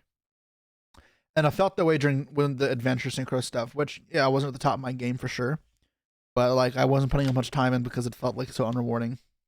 Everyone always makes that, oh, Yu-Gi-Oh is super luck based, but like it's not. If a game is becoming more and more luck based and it becomes harder and harder to top consistently, it reduces motivation to play, because you could be the best player ever, but you're less and less likely to do well because that's just how the game is and how the game feels like it's becoming. Also, there's a bunch of other things. I think that goes hand in hand with a couple of other points, such as pricing and Euros. European Championships was a huge one for me because it felt like there was no interest whatsoever in the tournament. Mm-hmm. Like, if you look online, I looked online after the tournament, or like the morning after, and there's just no interest or hype about the event. Everyone's just... Huh? I don't get that. I feel like that's not true at all. There's been plenty of discussions on Euros. I was streaming it. I had like 1,500 viewers for the finals, which I know is not like Josh level, but I'm a smaller streamer than Josh, period, anyways. So like I'm not expecting as many people. I think this is again a warped perspective.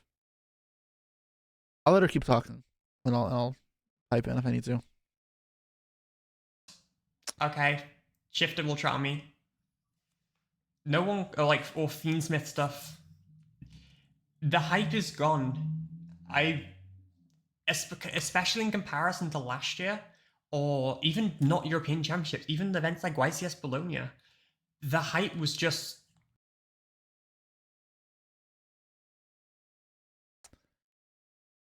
What? I thought that Jessie was cooked. I don't want to like blast her here, but like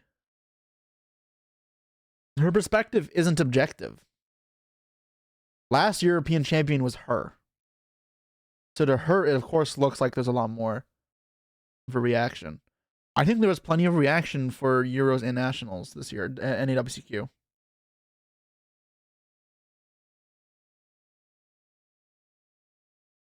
Guys, please stop fighting in chat. People were interested in my chat for the stream. People were interested on Twitter. I saw Josh's White Force video. Like, I look at the metrics of all the YouTube channels, the Yu-Gi-Oh! YouTube channels, because like I study them to improve my own channel. And Josh's White Force topping deck profile is doing phenomenal. So there's plenty of interest, even if it's not like the most in the world. It's fine, right? Like, yes, there's more hype when something notable specific wins or does well, or player-wise does well.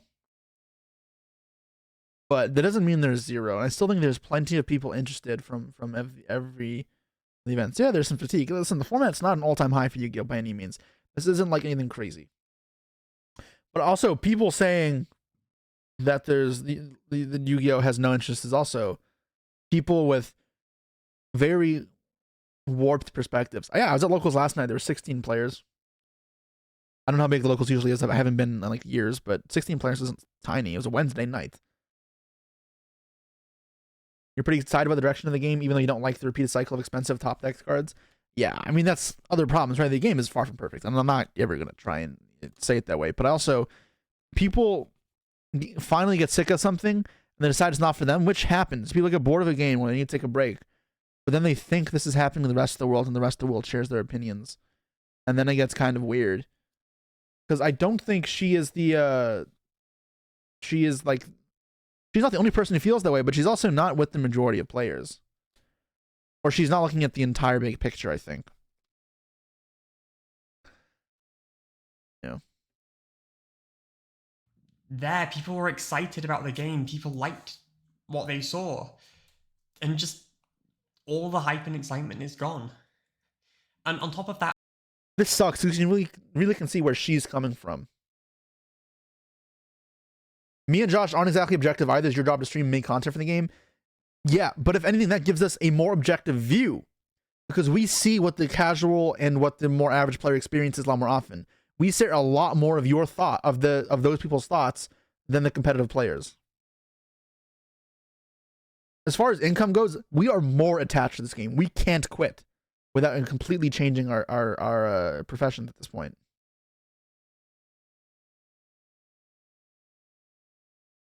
What would it take me to quit Yu-Gi-Oh! Doing and being bad? I don't know.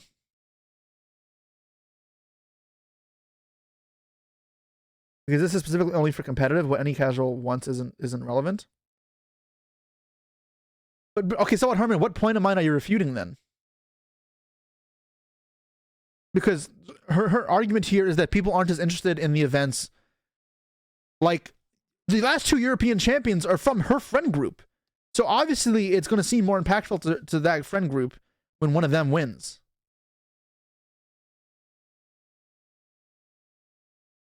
Like,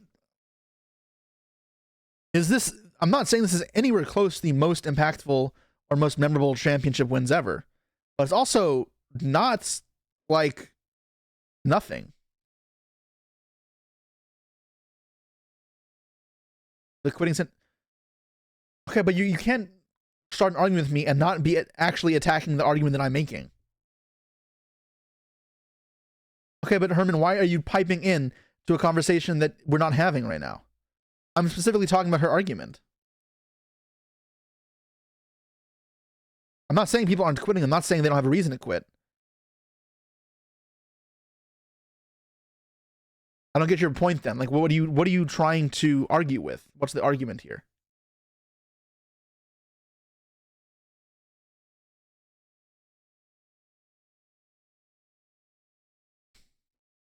Herman loves seeing me stressed. Herman just came in for the last 10 seconds, it feels like, and wanted to say something.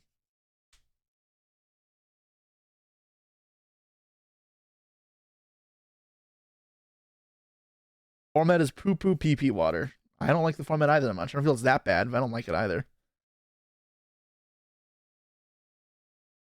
I'm letting Herman type up his response because he said, nah, it's more so, and then keep your stream going, we can do it in WAF later. No, I don't want to have a goddamn conversation later in a group chat. Truthfully, I don't give a shit what other people think. So I'm not going to engage in it all off stream. However, when I'm on stream and I can have a discussion to share with the world, because other people want to hear what I have to say, then I'm good to do it. But in truth, you guys shouldn't care. Listen to other people's opinions if you want to see what their thoughts are, and then you can kind of see if you feel the same way. It can be some sort of validation, that's fine, but stand on your own like ideas, right? Like if you aren't enjoying the game, you don't have to play. That's fine. But I enjoy the game still. I also need to do it for my livelihood, but right now I don't feel like I want to quit anyways. And there have been times where it has been rougher. I think my point of view doesn't exactly resemble that of an average competitive player since your priorities lie elsewhere.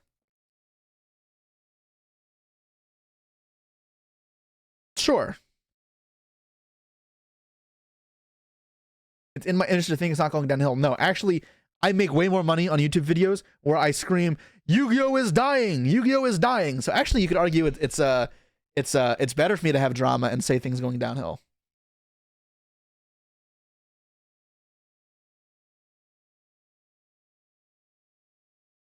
I can't read the paragraphs. If you send an essay, it's gonna get dragged down by chat before I can read it.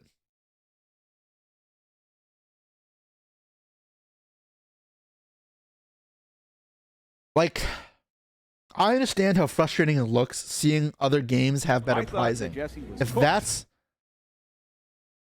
going to be like what people's argument are for competitive players being upset, that one I understand.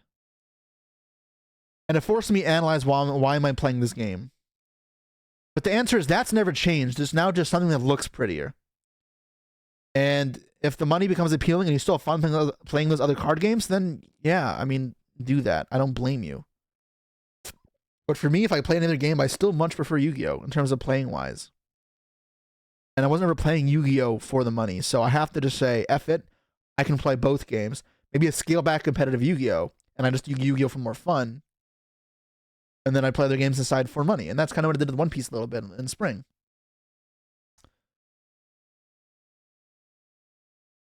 I don't think I'm as detached as Herman thinks I am. I understand my evaluations are slightly different. But I also think it's not as different than everyone else's.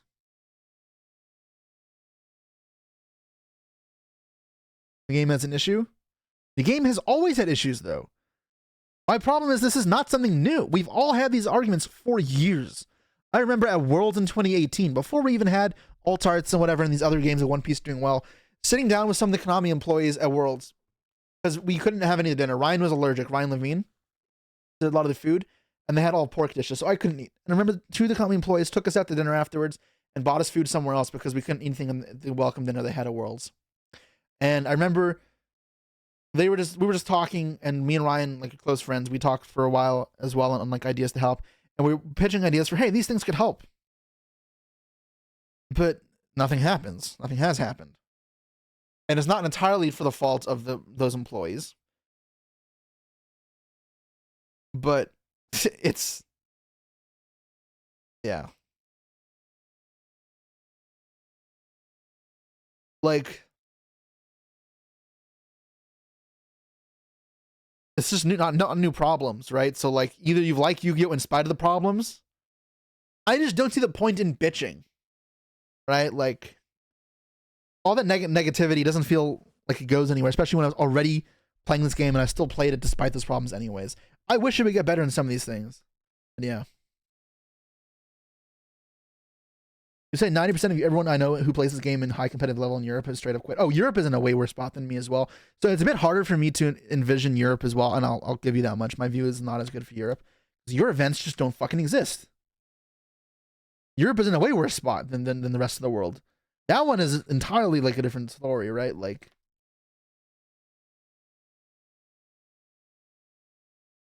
But yeah. I think I seriously don't know what happened with Konami Europe in this last year. And I cannot believe they have not been vocal. Because it's been so apparent how people have been hurting. I think Europe, if anyone is going to doom because of a change in the last 10 years, it can only be Europe, really, right? Because that's the only thing that's really changed.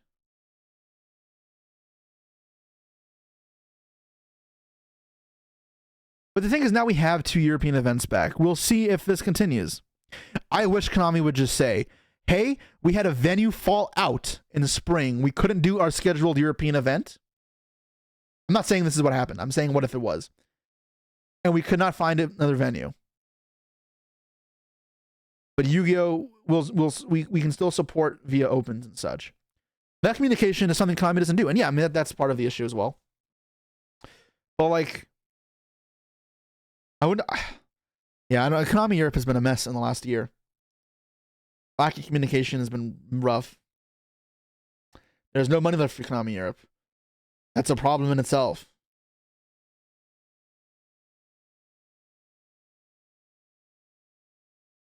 For what it's worth, the believing of buying up the entire European YouTuber seems laughable. But that's something for another day. I don't know what that means.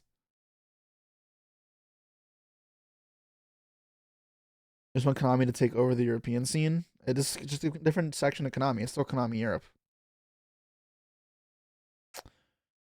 Yeah, I don't know. I think people aren't critical enough with a lot of these points. I'm not saying the points have no validity. I'm saying a lot of the things aren't entirely objective. But I'm not saying Yu-Gi-Oh! Is something you should never quit. The other versus prize card has been a disaster. Oh yeah, they've been terrible. Yeah, terrible. Not going to deny that. One of the bigger European YouTubers have a deal with Konami is what he means, I think. I don't know their budget, right? Their budget's not public, so I can't even like give a critical analysis on whether it's worth it or not. That's so much more complicated than saying it's good or bad, because you don't know the math behind it or the analytics. If we get another verse random vanilla with 0 collectability, I mean we are. I mean I'd be surprised if we're not at this point. I'd be so surprised if we're not getting another verse magician. I'm not happy about it, but like I'm also not playing for the prize cards. I say this as someone with a prize card collection. It's fucking terrible. You want meta prize cards? No. Give me alt arts. Give me character cards. What if there was a Yugi Moto prize card and just it was a vanilla, but it was Yugi fucking Moto or the Pharaoh? Why not that? Why not an alternate art Ash Blossom or Blue Eyes or anything instead of garbage? It doesn't need to be meta. It has to have collectability. It has to have demand behind it. Some sort of demand.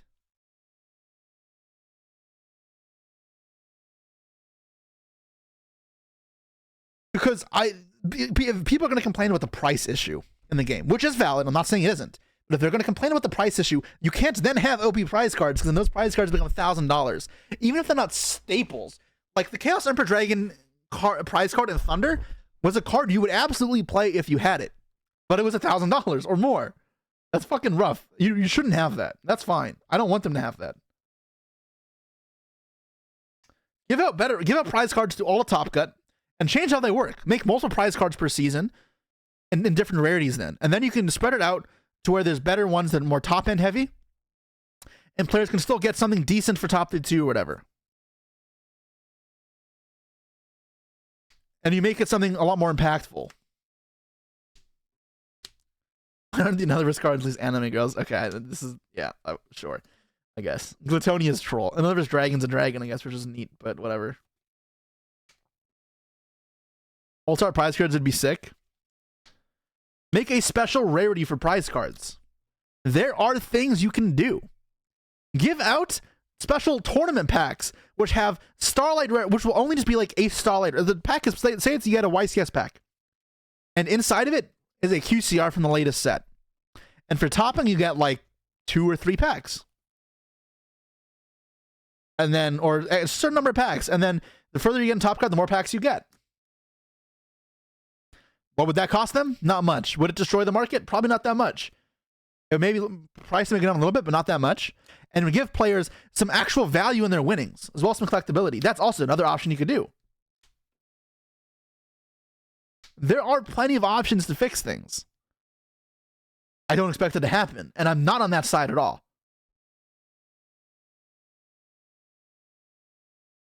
I would love actual money like Pokemon. I'd love a car.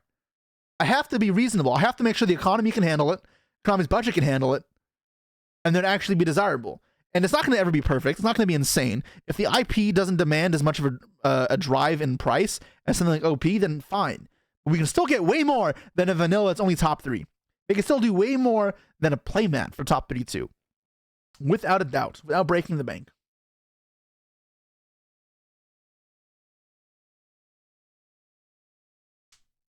Pack says, I want nothing. This conversation is derailed so much. I guess anytime we talk about this, that's what happens. Put a garbage bag, put your clothes in after the event. Okay. Pack is on a roller coaster right now, it looks like.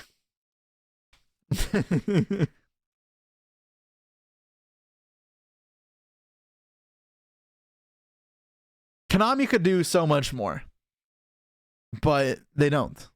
So, yeah, I don't know.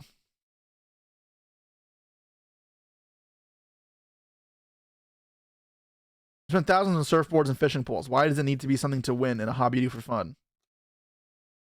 You compete in those with those? Like, that's not the same. Yeah, I don't know. Okay, let's continue. Before we never end this video. At pricing is pricing is one of the we derailed this entire conversation to get the pricing. We haven't even got to the pricing part of the video yet, so I'm not going to say too much more because I feel like I've already like rolled on for like 10 minutes on this. most frustrating ones because it feels like Konami don't care. They really don't. They don't. And this one is not defendable at all. It's not defendable. It's gotten worse and worse. That is becoming increasingly bad, and I don't like the direction of card design and the direction that we're heading in. And if you combine that with the fact that I can put hundreds of hours into perfecting my deck for a YCS, go 11-1, let's say in Swiss, lose first round of Top Cut, and I get a playmat that's impossible to sell. Or let's say I do go to a YCS and I do win I win the first 2 rounds of Top Cut. I'm in top 8. I get a Nintendo Switch, which doesn't even cover the cost of travel and definitely does not compensate me or make me feel cared about for the hundreds of hours of gameplay and testing I put in to be prepared for this event. It just feels like I'm not cared about as a player. And I think a lot of people feel like that. We can see. I mean, like, it's weird, and it's hard for it to all just make it cover your travel. Because Konami has to make it not like if it's going to impact their budget in a way that's crazy negative, they're not going to do it anyways. I can't expect them to, right? I have to look at it from both perspectives. So, like, more technology and stuff, I don't expect, but that doesn't mean there isn't better stuff they could do. It'd be nice if we get prizes that cover the traveling a lot more efficiently, but I guess I'd like to, before I get that far ahead of myself, I'd like to at least see it improved somewhat at the initial stages, but yeah, I don't know. And maybe it's also for me a bit more skewed because my cost of travel tend to be a lot more as somebody who travels internationally a lot. I don't know what the cost of travel is to, say, Italy. It probably isn't nearly as much as what it costs me. Maybe it makes cost of travel not that much to compensate, but yeah. Players quitting in their masses and switching to other card games like Lorcana, Pokemon, Magic, One Piece, because the pricing is better. It does feel like the company cares a bit more. And then Magic is kind of shit for this. One Piece, One Piece and Lorcana, I feel like both low-key suck, but the IPs are strong and their initial prize structure is better. However, if those games ever start to go downhill, I think those companies are shit and will not do good. I think Pokemon is great, and I wish I enjoyed the game a little more. I kind of want to like. I'm talking about the company's pack. I think we're kind of like the company's fucking garbage. I think if I were to quit and go to another game, I kind of want to do Pokemon. I love the company way more. I think the IP is great. The pricing is cash, which means it's not subject to market demand, which is very volatile. And just seeing Worlds last year and how much effort is put into it, it was so cool. Pokemon is really good.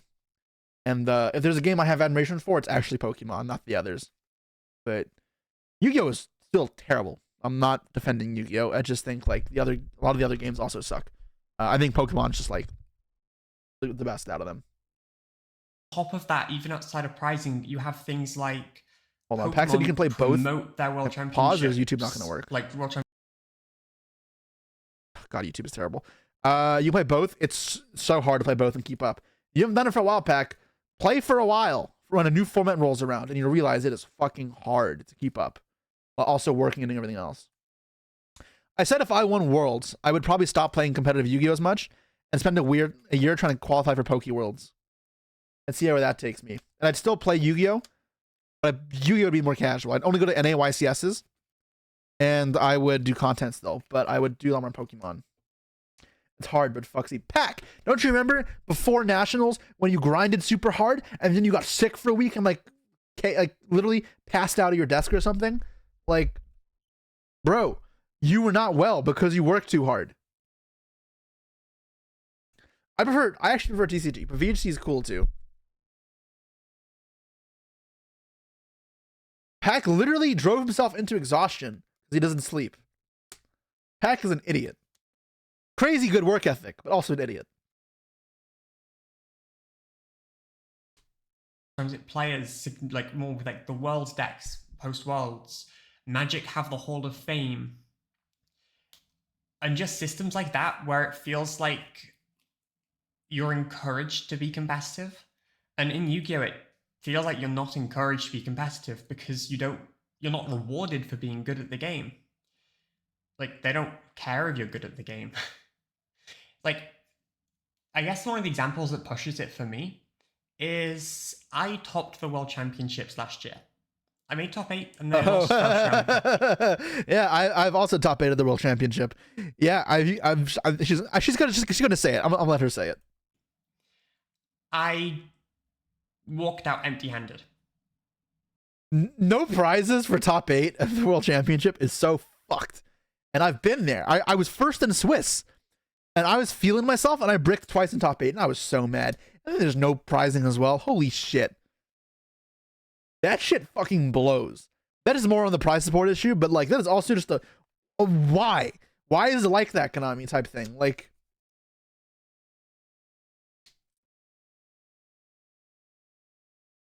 they don't pay for travel, they do.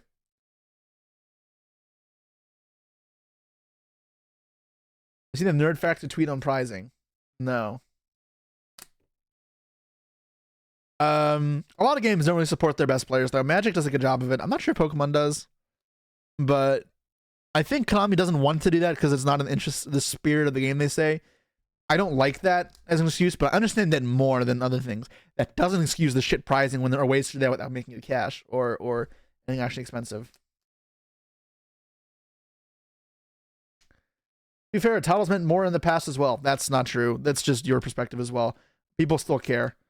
Before your break in 2016, you knew who won your own nationals, even for some other countries. The other day, you talked about it with a friend. Issues naming the last 3 winners from Germany, we could still name most of 2016. That's you. I know plenty of new players who know all the recent champions.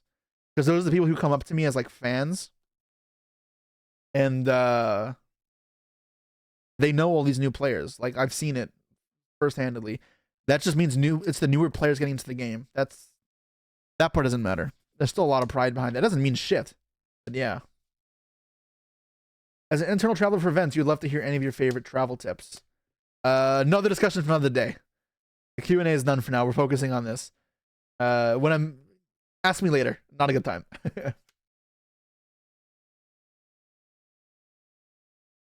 Hope he has drama because some of the EU players aren't able to sign up for nationals because lottery based. Yeah, that shit's also dumb. Oh yeah, these listen. When you're bitching about Yu-Gi-Oh, the other games don't have zero problems. Like, that's not to defend any of them, but yeah, it shows that it's a lot harder than it seems to have a game be perfect. But again, yeah.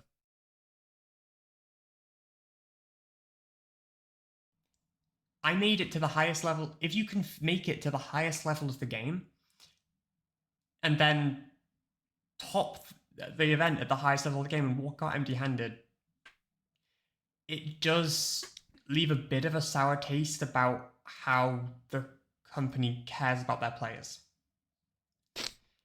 There are other reasons, of course. There's a couple. Actually, one point I want to bring on YCS is it feels more rewarding to play locals. Like, it can, yeah, literally it can. And hundreds of hours to go locals. Yesterday, it was like a bunch of OTS packs were first. I had to go home, unfortunately. I remember it was 4 rounds of Swiss. I was 3-0, and I'm like, I would have got like a bunch of OTS packs for first if I won. And I still made back my entry in OTS packs pretty much for going X1 dropping a 3-0. But the pricing is just better than top 16 half the time. You have to get top 8 to do better than that. And there are bigger locals where you have case tournaments. I just signed up for one to get like 8 boxes for first, and I'll film that in what's it called in August. I'll go to locals and film bigger tournament, and hopefully that'll be cool. So locals can be from a prize perspective. Yeah, they can be better, which is psycho, but yeah, their prerogatives for running it are a bit different though. So it's like hard to. Like, it's not really the same thing. It's a bit hard to justify, but either way, yeah. Wait, can Hervoye not sign up for nationals? That's fucked.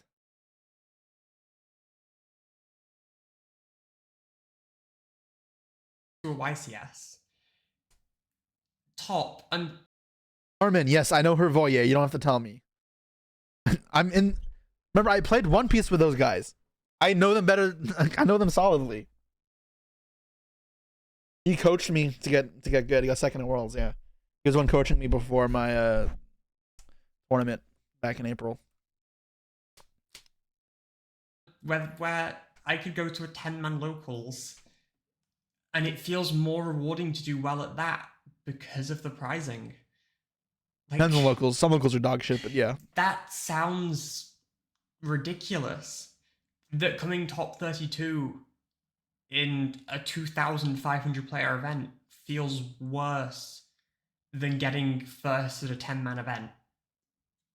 Like, come on. I'm not going to be stopping playing Yu-Gi-Oh! Entirely. I'm still going to play Yu-Gi-Oh! Casually. It's still mechanically the game that I fell in love with, but I'm done competitively. I'll still be making some content about Yu-Gi-Oh! But I'm also going to make my content a bit more personalized when I come back to it. So it'll be more focused on, well, me, rather than competitive Yu-Gi-Oh! Because I've lost all interest. Like, they've lost me. There are other factors as well. Things like hate and negativity in community. Yu-Gi-Oh! Is notorious for it, and it does take its toll. I think in comparison... Shame on all of you for being negative. I mean, this is online in general, though, unfortunately. I think it's just Yu-Gi-Oh!, but it was rough. Be nice to people. I have nothing else to say.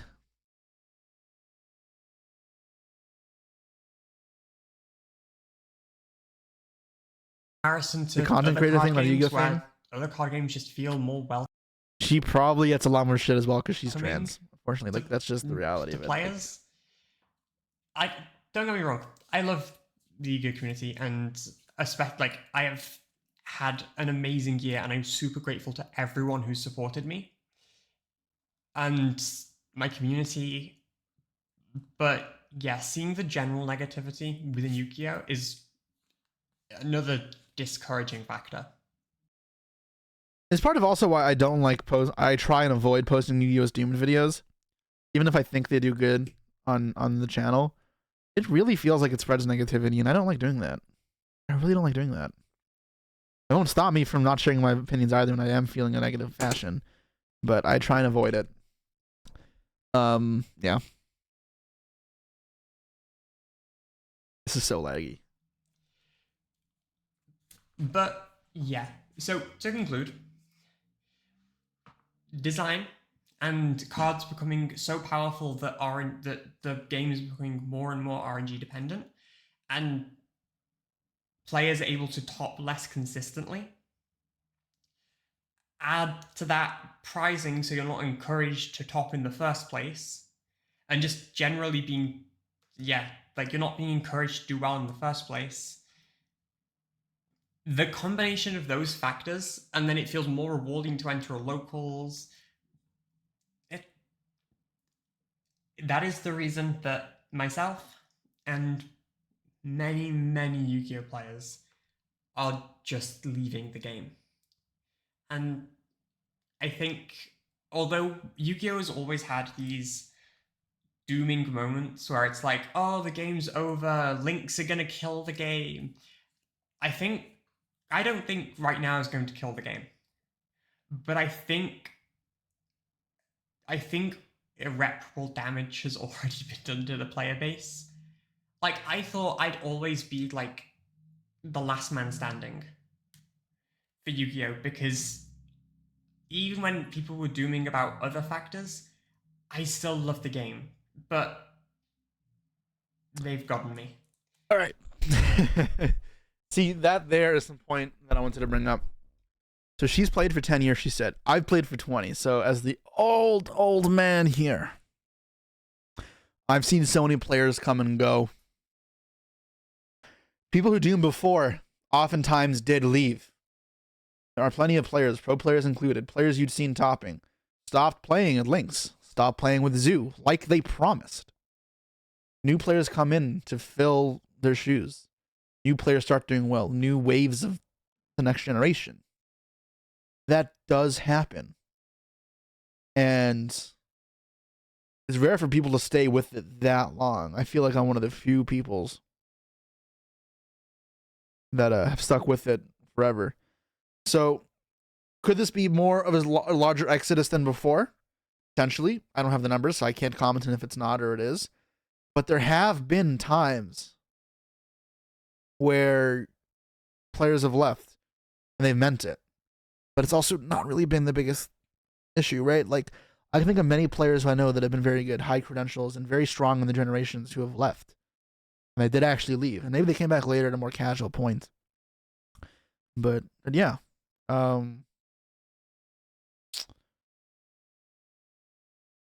Sometimes it gets to you and you are the one then to leave.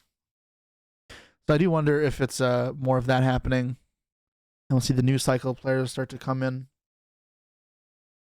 That is my intuition, right?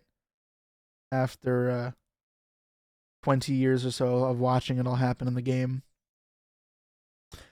And I mean, I treat it like it would as stoic, right? Where history repeats itself. The same thing that happened before is going to keep happening again. That's kind of what I expect. Better players come and go. So do casuals, players in general. Most players don't stick with it that long. By that long, I mean in the sense that of me level long. Players like Josh and I are almost an anomaly. We don't, like, it's so hard to play this game at this level for an infinite amount of time. For me, it's come at an expense of other stuff. Like, both of us don't have jobs. Real jobs, I mean. We have bullshit content creator, like vending. I do vending as well. He does mostly content, but like we don't have an actual job. Besides Yu-Gi-Oh! You have to, if you want to, like, it, yeah, I mean, that's my point. It's like, it's really hard for a player to play Yu-Gi-Oh! Competitively forever. I'll let it wrap up, I guess. And then some closing thoughts. So, who knows? We'll have to see. I don't think this is the end of Yu-Gi-Oh, but I think this is, unless something drastically changes, I do think this is a step in a very, very bad direction. Anyway, that's it from me. I hope Europe gets some sort of recovery, some sort of answers, because that needs to be fixed. Europe has always been in a worse spot than America, it felt like.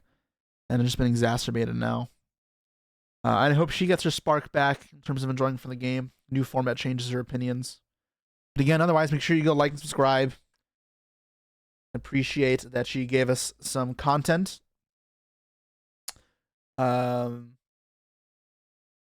don't think there's anything more to talk about. I kind of shared my opinions on all the topics pretty thoroughly.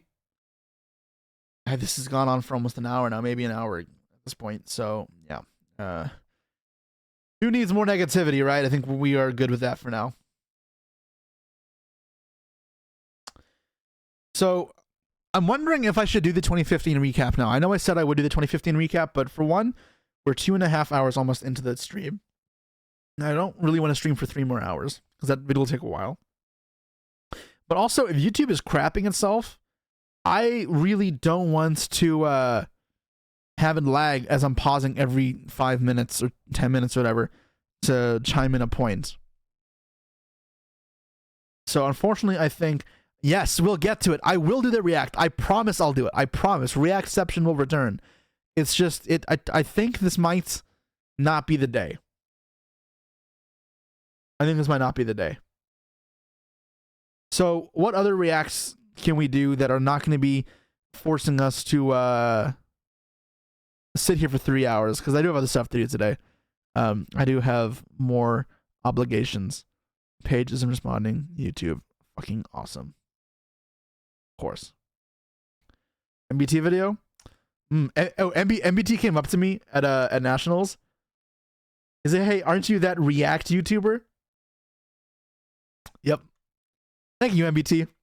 Even though I do have another channel with actual videos. So maybe I should stop. Is that like a passive aggressive way of him telling me to stop reacting to his videos that much?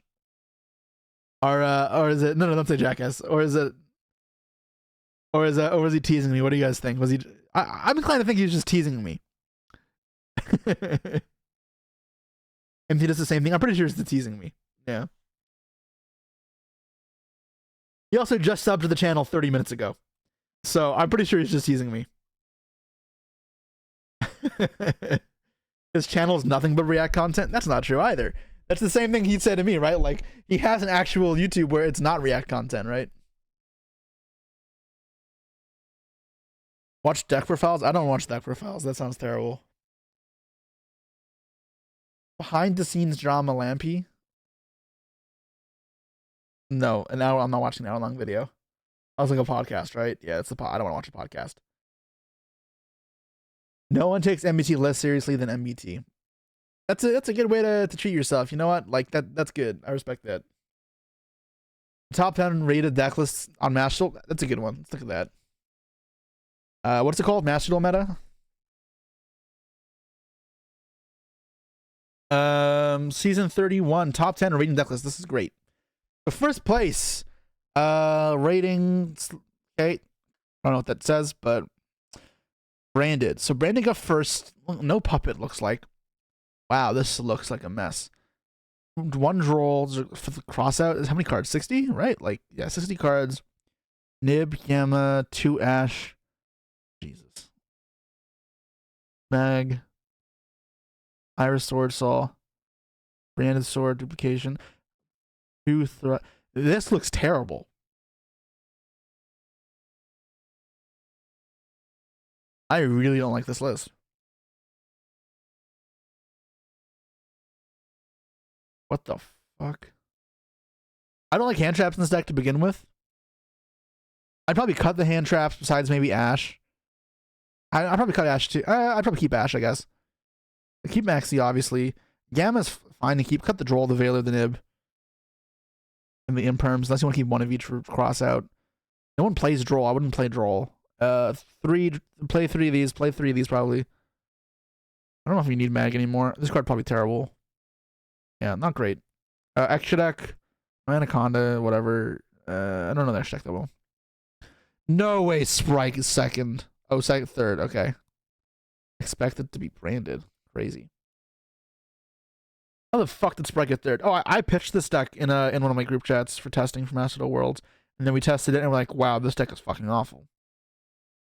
Oh, he's playing Trivega cards. I wasn't doing that, I guess. But yeah, with the U-Bell, search back and Beast, Sprite, fucking terrible deck. Holy shit, this deck is terrible. We tested it. It's just so bad. It actually is like, I don't know how you ever beat Fire King or U-Bell or Branded or Tier, like, or even Pearly. Like, this deck is just awful. I hate this package. Like, you just draw hands and you look in hand of Carrot, Angler, Nerval, Smashers, and you're like, wow, my hand, one Cosmic. Like, your hand is just dog shit. One Veiler, one Talents, one Cosmic. Like, I'm gonna end aneurysm looking at this. Fourth place, Race, okay. Too popular. I like one, but it's not a big deal. This is fine. This looks like a clean list. HQ, I know Tasca cut it, but I haven't decided how I feel about that yet. Prosp is something that everyone plays. 2 Wanted, or 2 of these, sure. Extra deck, LSP, nothing crazy. It's fine deck, nothing crazy there. Viking Snake Eye, 3 Connects, cool. I like this a lot. People aren't always playing 3. 2 Ponics is something that not everyone does. I don't mind it. If I'm playing 2 Ponics, I like 2 Islands though. I like 2 and 2, or 1 and 1, not 2-1. Everything else is normal, I guess. Yeah. Extra deck, there's second Princess in the flex spot. Okay. This is the 2 different decks from, this is RJ.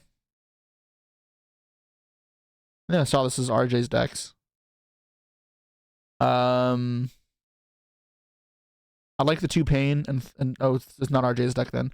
2 Pain, I like 3 and 2 for this. Gives you even more engine and through hand traps. 1 Beckoning Beast, 1 Castle Beast. I don't mind this. I'd rather just 2 and 0, but this is also okay. 41 cards, fine.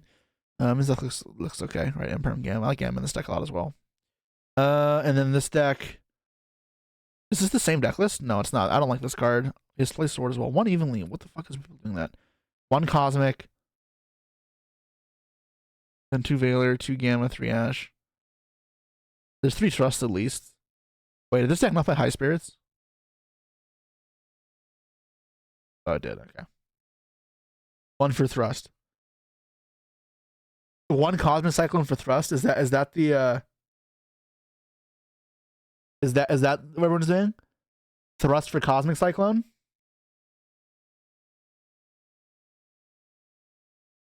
Evenly. Yes, guys, I was joking. This one plays Anaconda. All right.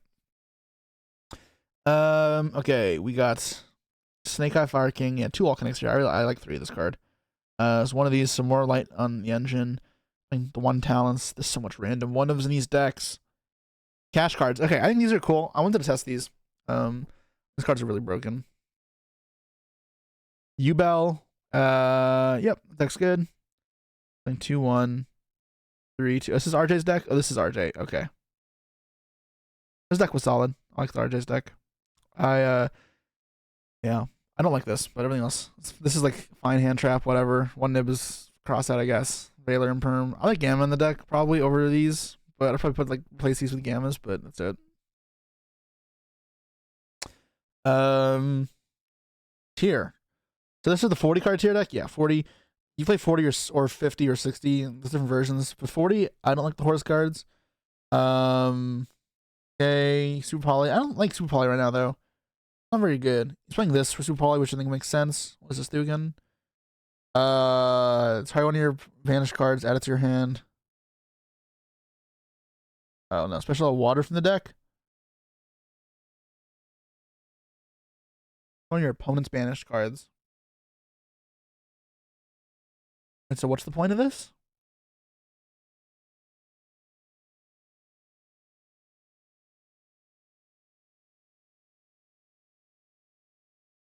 I don't like this, by the way. I'd rather play 2 Snows, but yeah. 1 Talons, 1 Draw, puts control. And this card blows. I'd rather play 3 of each of these. These are better in the deck. I also don't like the cash cards going second right now in the format, so I cut them. The rest is fine. Like, this card's been pretty good right now. If someone's Rhino and they get their banished card back, your opponent gets the banished card back. It's a goofy way to search Rhino using the Strudo, but it requires them to have a banished card, so like it feels weird. No way this shit got top 10.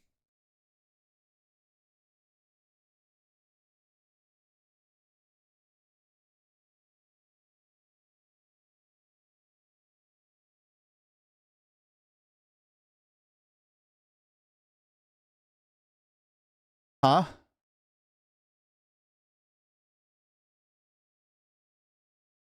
Bruh.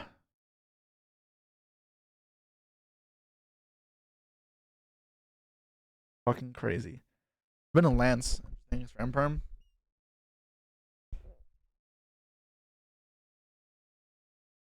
That's top 10. All right. Sure is a deck. Sounds one of this, one Geki, one Dust Storm, one Dust. Sorry, Feather Duster. Oh, excuse me. One Ultimate Slayer, 2 lands, 2 Super Poly. Oh, what have hiccups. Oh, 1 second. Get the hiccups out of my system. This deck is just Knuckle Valley Turbo. Ryan's in top.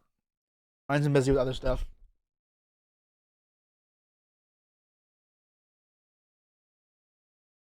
Iron Thunder, Break Utopian Aura. This is a fucking troll list, but this is crazy.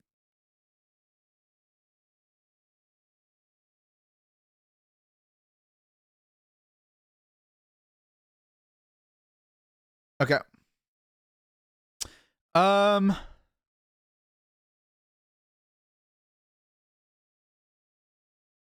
What else do we have to look over?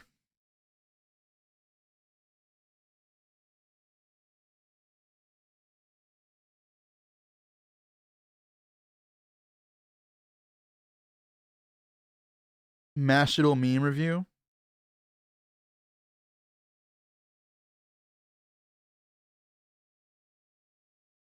Nah. Giving Puppet Nats video.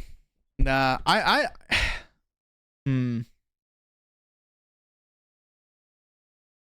might call it today.